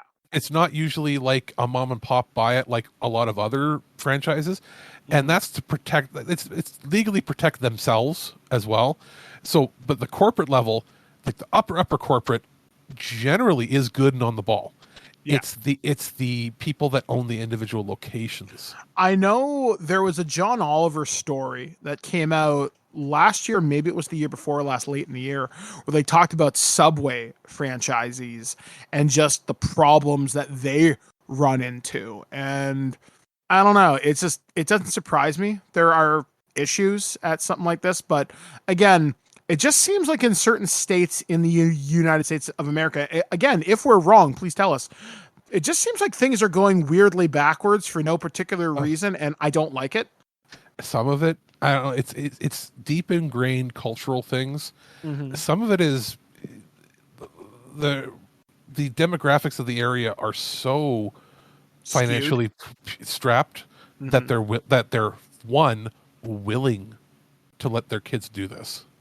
I knew a family, and two, look at like West Virginia, places that have been devastated by loss of the energy industry. Like in some cases, 100 to 150 years of financial hardship, because a lot of them, was tied to slave trades or manual labor that doesn't exist anymore. Yada yada yada. Taking all that into account, these are areas that have been so stricken by poverty for 100 years or more that. Look who's in charge, who really has the money.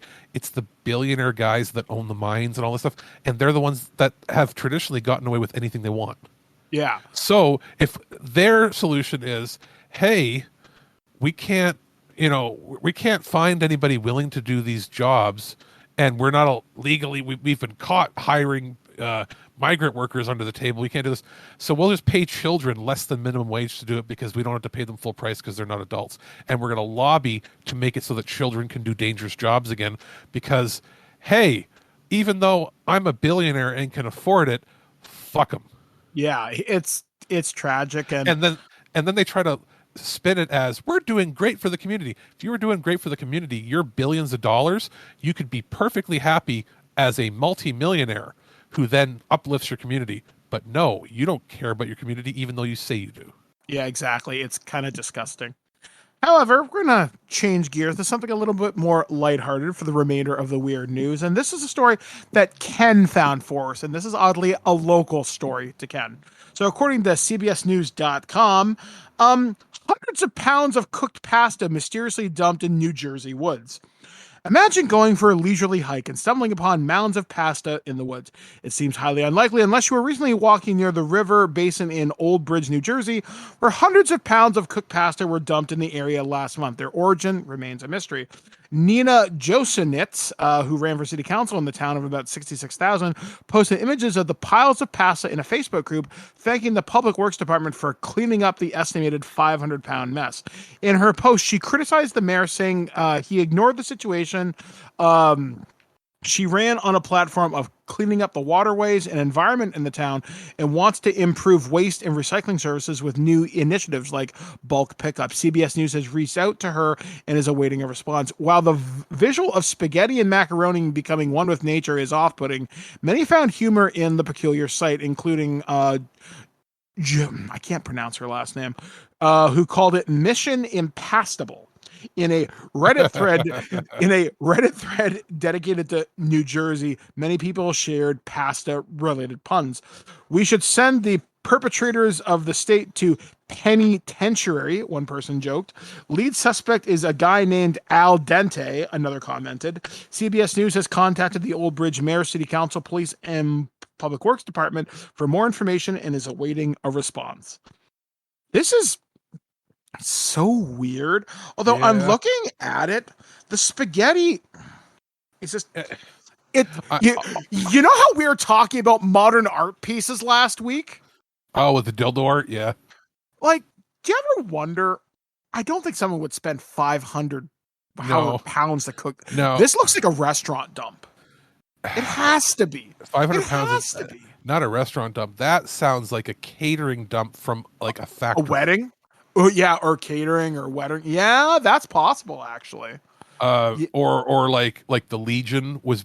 No, that's even too much for that. 500 pounds. Yeah, that's a lot of macaroni and cheese, man. That is like Industrial level. that's like feeding a high school. Yeah, or that's like actually, yeah. Is it a high school or is it a college dump? Yeah, because that's just so weird. Because I have to always remind myself that people in the States in grade school get free lunches. Nah, not all of them. Not all of them. The vast majority, from what I've seen and heard from people. But I also know a lot of those programs are endangered. But to wait, I mean, from back in the day, like it was unheard of for us to like that. Just doesn't exist here. Yeah. But like down there, you might have back in the 90s, you might have 600 kids that are all getting a scoop full of macaroni. Yeah, and if that could be 250 pounds right there for a school. Yeah, I don't know. Like it's so strange, and like I said, on one hand, I can see the humor in this. Not the weirdest things that we find buried in the Pine Barrens, if The Sopranos is anything to me. If I've learned anything from living in rural Ontario, there are some pretty bizarre things back there. I can't say I've ever found pasta in the woods. Is it a statement that one crime family is sending to another that because they're Italian and this is pasta? Like, we're going to bury you in the Pine Barrens? Wouldn't that be a thing? If they find out this has weird ties to organized crime. It's the fucking Russians, or the Russians are finally saying that we're going to muscle out with all you Italians. And it's like, how? It's like the bolognese is buried in the forest, 500 pounds of it. And it'd be like, oh shit, this is like a signal that the war is starting. And so like the Italians now have to gang up with the Chinese gangs that have been there since, the last 100 years too, because they're like, hey, the two traditional gangs in Chinatown and the city have to gang up against the European other gangs that are showing up. It'd be like, oh shit, the Albanians are here too. It's like this big street gang fight. Picture somewhere, like it's like Anchorman. And then somewhere in the woods, there's this buffet of abandoned food. You remember The Simpsons when the all the women of the church and that hired the Yakuza to take on Fat Tony? Yeah. and they're all out there like the Yakuza, the something fist of the Far East, or whatever they named it, and they're all fighting. And Marge's like, Homer, get inside. And he's like, but that little guy hasn't done anything yet. When he does, it's going to be cool. And they go inside the house and you hear, yeah, bang, bang. And then Homer goes, oh. I missed it.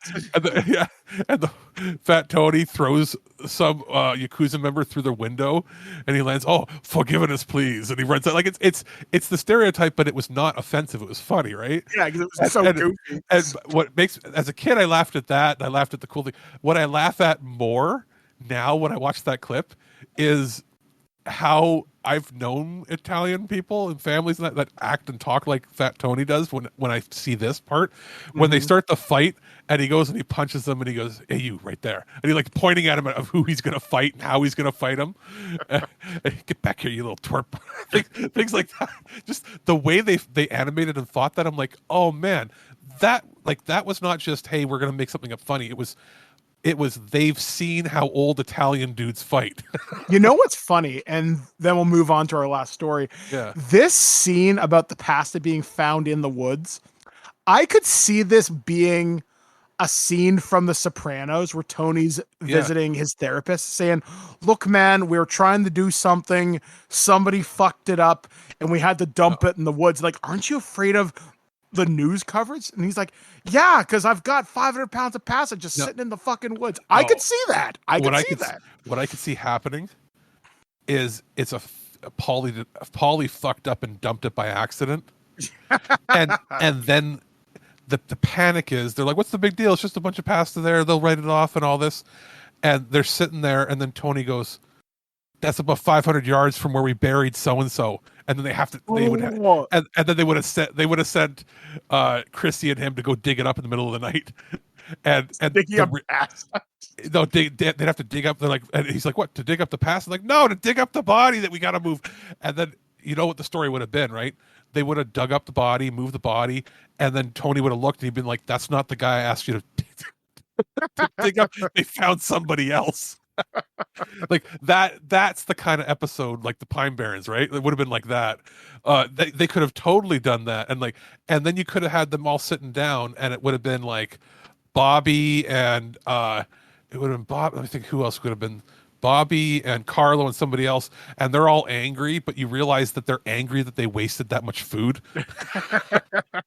They're not mad that he dumped the food there because of the money. They're mad that, like, that's actually, wait, is that the the parm from Calabria sometimes on Fifth? And be like, yeah. And be like, oh god damn it, that's like $1,200 of good food. Like it could have totally been a Sopranos quirky episode. See, yeah, there you go. All right, so final story this week. If you've been able to avoid this news, I'm jealous. So according to boingboing.net, pranksters inscribe a giant penis in a lawn ahead of King Charles' coronation. Attendees at the upcoming coronation party to be held on the lawn at Bath, England's Royal Crescent, will be greeted by an enormous phallus, mowed or created with a lawn-killing chemical in the grass, reports the Mirror. Quote, the Royal Crescent attracts large numbers of tourists each year, and many take in their impeccable lawns, and the new feature has been drawn in contrast to the surroundings of the 18th century Georgian grandeur, said the paper. So I love it when people do that.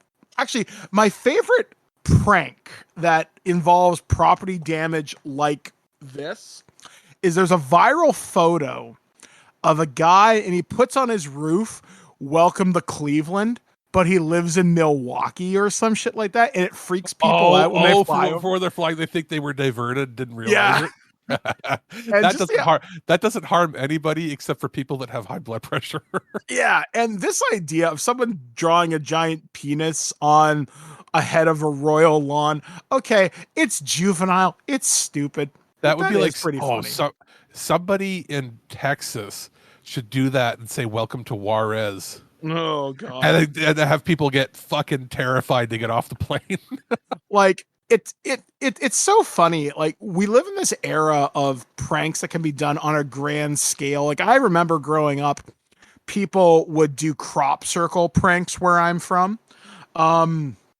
This is obviously a whole new level, and you always see posts on like Reddit or Facebook or Twitter of people doing stuff like this. It's like the cow tipping stuff. It doesn't really, well, I mean, if you don't want to hurt the cow, but like, like a farmer wakes up and all the cows are tipped over. Like, what happened?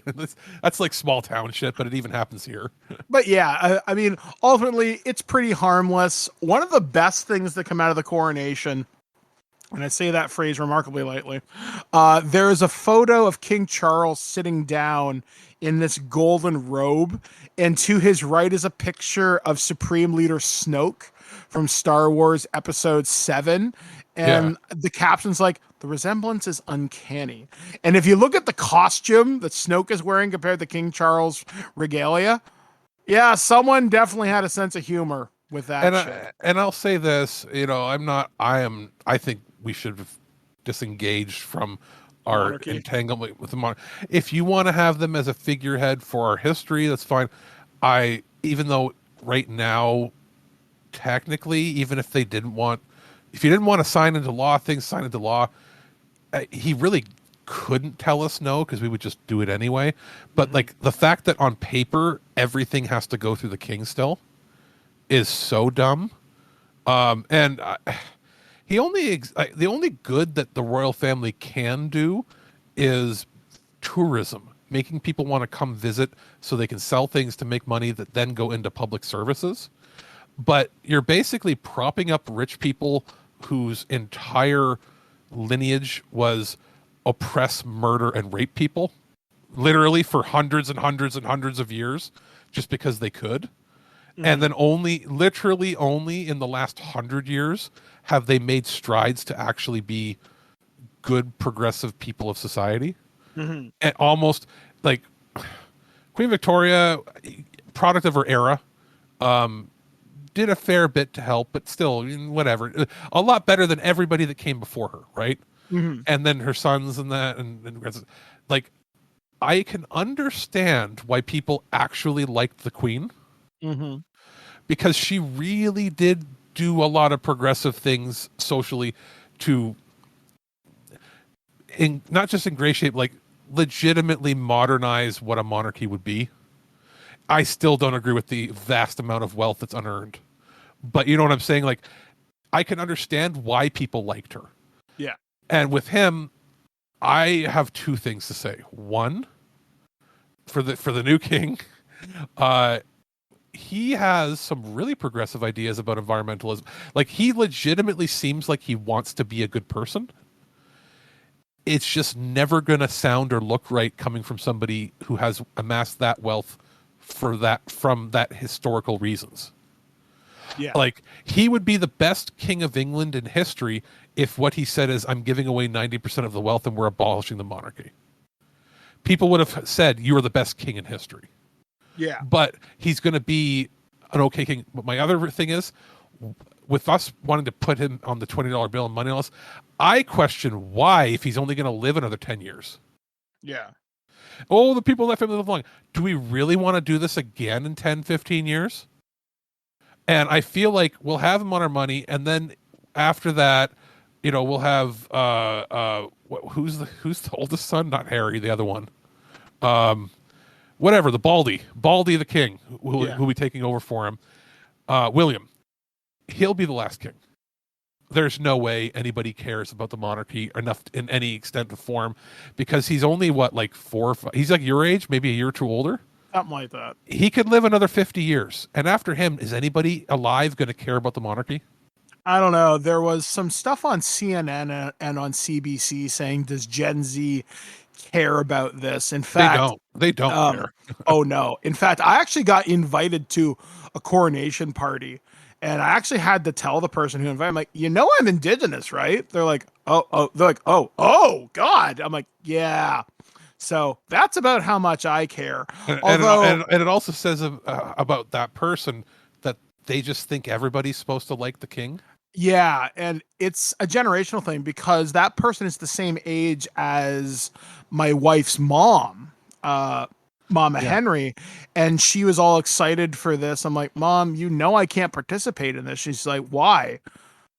Maybe go read a history book. And I just kind of left it at that, because I'm not going to take away something that brings her joy. And that's always my thing with the people that are monarchists like it. You know what they like about it? They like to imagine, oh my God, what if I had that much power and richness? See, I don't think it's that. I think comes from a generational. They're indoctrinated to actually think that these are better people.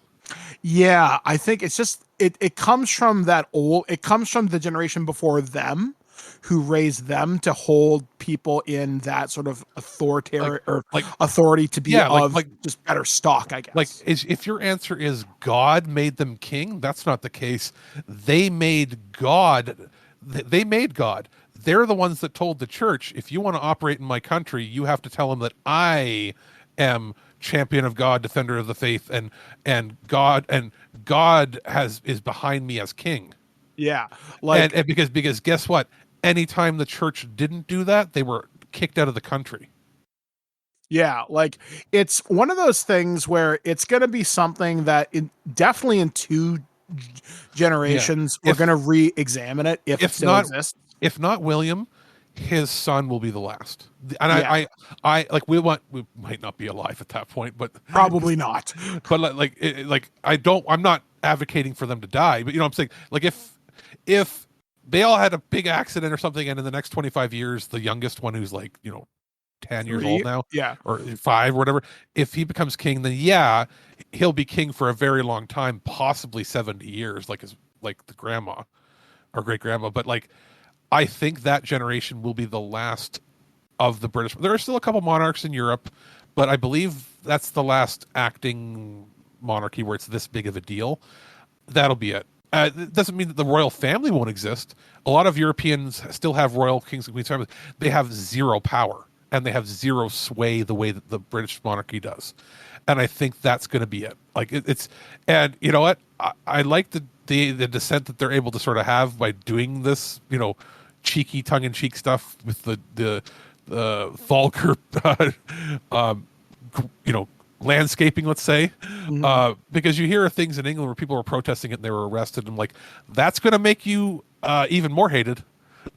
But say, yeah, it's we live in, as they say, interesting times. So that's going to do it for us here on ThisWeekInGeek.net. We're going to take one final listen to me as I travel to the spice-producing world of Arrakis, and we're going to be taking a look from Modiphius, Masters of Dune, a campaign book that you should probably check out. So this is my review. We'll be back, guys, right after this, only on ThisWeekInGeek.net.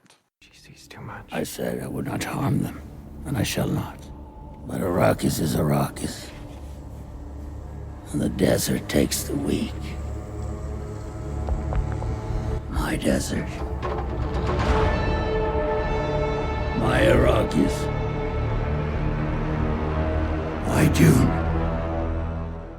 Hey guys, this is Mike the Birdman here. I'm here to talk about something really cool because, hey, the second Dune trailer has just dropped, so I'm back in the mood to have some spice melange, and I'm going to be talking about Dune, Adventures in the Imperium, Masters of Dune campaign guide from our friends over at Modiphius. So this is a continuation to the Agents of Dune box set that I recommended last year in our holiday gift guide, and this is sort of continuing that what-if scenario if your major house, or House Nagaro, which is the one that's written about in the book, held control of Arrakis, and basically you had taken control from the Harkonians. You're in charge of spice, making sure that that makes it out to the Imperium. And with Masters of Dune, sure, you've got Arrakis, but can you hold it? And what follows is a series of different adventure threads that all kind of culminate with the Emperor himself kind of playing a part in all this. Basically, can your house hold? Because events in Agents of Dune will be referenced here, although it's not necessarily... you don't have to have played that, though it would certainly help, and it would certainly set the scene for like certain things, as there are events that are referenced in that game in this book, such as, well, I guess I really probably shouldn't spoil that, but there are consequences as to what's happened. But it's really neat, though, some of these things. You'll travel all around the Imperium. You'll meet all sorts of new people. You'll meet people from the Spacing Guild. You'll talk to the Bene Gesserit. You go to Getty Prime. You become face-to-face with Baron Harkonnen himself. And there's a really neat scenario that happens in the Getty Prime section of this book. Let's just say it's a dinner and a show that goes terribly wrong, but it's really, really neat. I was actually quite impressed by this because I'm normally not a fan of campaign or adventure books typically in my RPGs, but the Dune stuff is so well written that if you had the right game master, and if you are in the world of stilt suits and sieges and you know, fear is the mind killer, if that is your jam, then you are in for such a treat with this campaign book. So can I recommend Dune, Adventures in the Imperium, Masters of Dune campaign book? Yes. If you've ever wanted the spice to flow, if you've wanted to participate in one of the coolest what-if scenarios for control of Arrakis, and maybe you make a play for the throne, who's to say? It's going to be a fun time for you and your fellow Dune players. You should check this out. This is available from Modiphius. I got more coming up from Dune real soon, so keep it locked here to ThisWeekInGeek.net. In the shadows of Arrakis lie many secrets, but the darkest of them all may remain. Those magnificent bastards! Color me kooky, but something very odd is going on around here. You're not allowed to talk anymore. And welcome back to ThisWeekInGeek.net, and thank you for joining us on this show this week. So hopefully you have had a chance to check out some of the Star Wars related activities that were happening probably in your region. I know there were a couple of Star Wars trivia nights around here, but since I couldn't leave the house, I couldn't go. I would have destroyed them. Locally, there's a comic book press. Like, we actually have a printing press here in town, like, that does comic books. I think it's a Studio Comics press. Anyway, I'll send the link to you on Facebook, because I have artist friends that have their own printed comics. They did a thing at the mall where they have their location where you can buy their indie comics and get their printing services. And I think they had R2-D2 show up. Oh, that's cool. There's a couple locals that have made their own stuff. We have in the city here that like hacksmith guy built the functional lightsaber. There's that. Yeah, that's local too. That's regional. But the other, like, we have an R2D2. That's a regional R2D2. I don't know who the person is that does it. But we're also like KW is known for, I think there's 2 guys. I know one. I met the one guy. I know there's 2, maybe 3 that have built not just movie quality, but like as good, if not better quality than what's been shot. Daleks. Oh yeah, I met them at a con about 10 years ago. Yeah, they're local, like right to Kitchener, and like the one guy has built 2 or 3 of them. I think maybe he's built 4 or 5 now. And then there's a couple other people that started building them. So I don't know if they were there this time, but anytime that there's like a local con or things, we have R2D2 and we have a Dalek, and sometimes they go up against each other, and it's exterminate, and then. Yeah, so, there was. I want to say because let's be honest. Where do you think R2D2's design came from? It's true. Yeah, I mean, ultimately, folks, as I recommended in the show, playing Jedi Survivor is fantastic. There's a bunch of new stuff on Disney Plus this week. Yeah. There is a new short featuring Maggie as the Mandalorian, which is interesting. Right. I did want to see that. They did a full press release for that. Yeah, so it was pretty interesting. Not as good as previous years, but okay. And isn't Vision season 2 out now too? Yes, Vision season 2 is out. I need to finish up Andor. I got about 3 episodes in, so I need to finish is it that. Good? Everybody says it's good, but the trailers put me off. It looked boring to me. It's very political. It's Star Wars in the fact that there's no space wizards, but it does focus on a lot of, I don't know. It's basically I don't want to say Star Wars Game of Thrones, but it's very heady and it's very like this has to happen. More Star Trek than Star Wars would usually be in this maybe design. Yeah, and like it does feature some fantastic locations and aliens, but it's all leading up to what will happen to Rogue One. In fact, they actually just announced that the final episodes of Andor season 2 will lead directly into Rogue One. So see, I think my issue when I saw the trailers for it, now I'm going to watch it. I will watch it. I promise that. My problem with it was I don't want to see something where I know the ending. I'm interested to see how it leads up to it, but yeah, I don't like how Andor is going to die in Rogue One. You know what I mean? Like it's like Rogue One. I like the movie Rogue One, but I was hesitant to see it because I'm like, I know how this is going to end. Like we know how it ends. Why would I want to?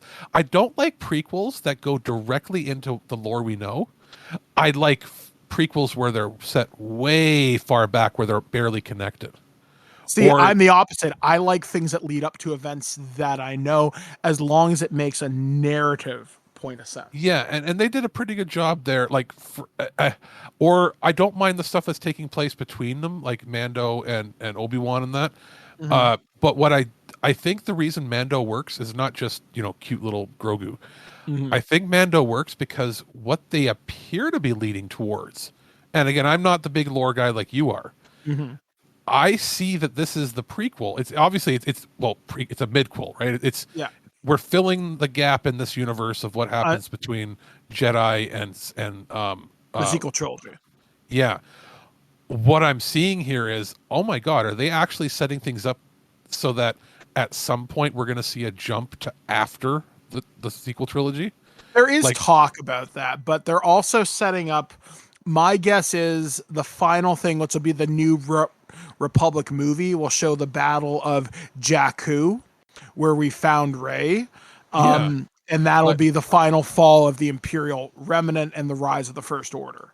Yeah, and what I'm seeing is I'm like, hey, are we setting ourselves up so that if they don't want to go far into the future or past it without doing regular movies for that, are they going to set us up so that we're going to see things like Grogu and stuff happening, doing things, or some of these characters setting up to do things that happen parallel to the sequel trilogy? So we're not going to necessarily get like a furthering of the timeline, but are we going to go, hey, here's what was happening in the other part of the galaxy? I don't know. I guess we'll have to wait and see. What I want to see is, and I guess we're going to see that with Ahsoka, right? Like, I want to see shit with like Wasn't there? Because I'm not as versed. I didn't see as much of the Clone Wars or anything. Isn't there a faction of, what was it, Jedi that like aren't good or bad? There like is completely the gray neutral? Jedi. Yeah, there is the gray Jedi, which is Ahsoka. Aren't they the yellow lightsabers? Yeah, no, those are palace guards for the Jedi Temple archives. Or is it orange? Orange, it would take me 20 minutes to explain it. Because wasn't there a faction where the idea was they thought that, isn't it that they thought that the Jedi were too strict in their dogmatic approaches to not allowing any emotions, but at the same time they're not evil, dark side emotional users. The idea was they're truly the balance in between. I'm gonna say this: watch Clone Wars, watch Rebels, and you're in for a treat. Okay, I really should. I only ever saw season 1 and part of season 2 of Clone Wars. Yeah, you're in for a treat if you want some really cool lore cuts in there. So yeah, be sure to be checking that out. As for what's coming up on the site this week, I am recording a special Loose Cannon with Enrique and Aaron Paulier. We're going to be talking about USA Up All Night, which was the celebration of B movies that used to be on cable television from 1988 all the way till, I want to say, the late 90s, maybe 1998. We didn't really have an equivalent, did we? Not because I guess the closest you could get would be Ellie Yost's Saturday Night at the Movies, but those were high class pictures. High class, and they would do 2 of them back to back, and it was like I guess, and Pop Up Video or was it Dinner and a Movie was like an American show that just happened to be popular up here. Yeah, so I guess we did like late great movies and late great movies, but they weren't really like, there wasn't a talk show around it, right? Did we even have one other than LBOs? We kind of had one on Scream TV back when that used to be a thing on premium cable in Canada, and we'll be talking about that. Like I was thinking, I was going to say Space and like City. I guess City didn't have, like YTV didn't even have a kids block for that. Like, we didn't really have one of those. Like, I would have figured Space would have had something, but I guess we didn't. Yeah, not really. So yeah, we'll be talking about that on the show this week. I'm also recording something with Ken about bad video game adaptations in anime that are still kind of fun. So we'll be talking about that later on. Every single Namco arena fighter ever made. I will defend Battle Arena Toshinden only because it was one of the first ones I ever saw. That's one of those, I think, games that became an anime. Maybe I'm wrong. I'm thinking it's all like the, hey, Naruto Shippuden Ninja Fighter Arena 12, where it's all the same game over and over again with, you know what I mean? Mm-hmm. Or back when Atari had the Dragon Ball, or not Dragon Ball, was it Dragon Ball license? No, it was the they used to have a Dragon Ball license. And Fists of the North Star when they had that, and all those arena fighters before Namco started making them. It's like, pick your anime Shonen Jump show, and Namco made a ridiculous One Piece, the arena fighter version 17. It's like every single one of them. Sometimes they're fun, but they're, you know what I mean? Like, it's just cookie cutter stuff. I imagine that'll be a good listen. Yeah, so me and Ken will be doing that. And then we are going to be doing our prototype probably the week after next, talking about video game adaptations, because Mario, The Last of Us, we just saw the teaser trailer for Twisted Metal. Fallout's coming out. It wouldn't surprise me if we see a trailer for that sometime in the next couple of weeks. I wouldn't be surprised. I don't know. That feels weirdly enough to me. Like, some people are like, oh, they'll wait for Comic-Con. The Fallout reveal weirdly feels like something that Amazon would drop at Jeff Keighley's Summer Game Fest. That wouldn't surprise me. And I want to say there's a significant date in May or June in the Fallout universe. Well, and not to mention, I think, I'm going to double check, but I'm pretty sure Amazon in the past has been a sponsor of his programming. And I also wanted to say something too. I noticed, Luna, their streaming service. It's available in Canada for what it's worth. They didn't advertise it. It just popped up. Yeah, we got offered review units, but I haven't heard back yet. Oh, you did? Okay, I didn't hear anything because they're selling it with bundled with the stick, but the controller, $65. If the controller is as good, even remotely as good as the Stadia controller, it's good to have for a controller. Yeah. So, maybe since they're launching, I looked, Luna was only available in the States. Now it's available in Germany, Canada, and the UK, I think somewhere else too. That might be something that if they want to advertise, if they want to sponsor Summer Game Fest, because it's not like they're going to show up at any other, there's no other E3 thing to show up at. That might be a place to drop a trailer. Yeah. Unless they're really far behind because of writer's strike, then 100% that's the kind of thing that would show up at the Game Awards. Yeah, so we will be talking about that, I'm sure, in the next week or so. Anyway, I predict that show is either late fall or next summer. Hopefully. All right, guys, so that's going to do it for us here on ThisWeekInGeek.net. Once again, thank you for joining us for well over a decade, getting close to 2 decades when you really break it down. And it's just been a wonderful time hanging with all of you. So once again, folks, hopefully you will have a safe week ahead. Don't do anything too stupid because bad. Yes. Don't do it. Instead of saying don't do anything I wouldn't do, don't do anything I would do. Yeah, exactly. Don't end up with 15 stitches in your leg. Don't do anything I wouldn't do. Also, don't do anything I would do. Just don't do anything. Yeah, just stay home and be happy. Yeah, stay home, be happy. So anyway, for This Week in Geek, we have been Alex, the producer. I've been Mike the Birdman saying be excellent to each other. We'll catch you guys again next week right here on ThisWeekInGeek.net. At no point in your rambling, incoherent response were you even close to anything that could be considered a rational thought. Thanks for listening to this episode of This Week in Geek. Hungry for more? Check out our website at ThisWeekInGeek.net. You can subscribe to the podcast, browse our Twitter and Instagram, and leave your thoughts on today's topics. If you'd like to give us some feedback, send us an email at feedback@ThisWeekInGeek.net.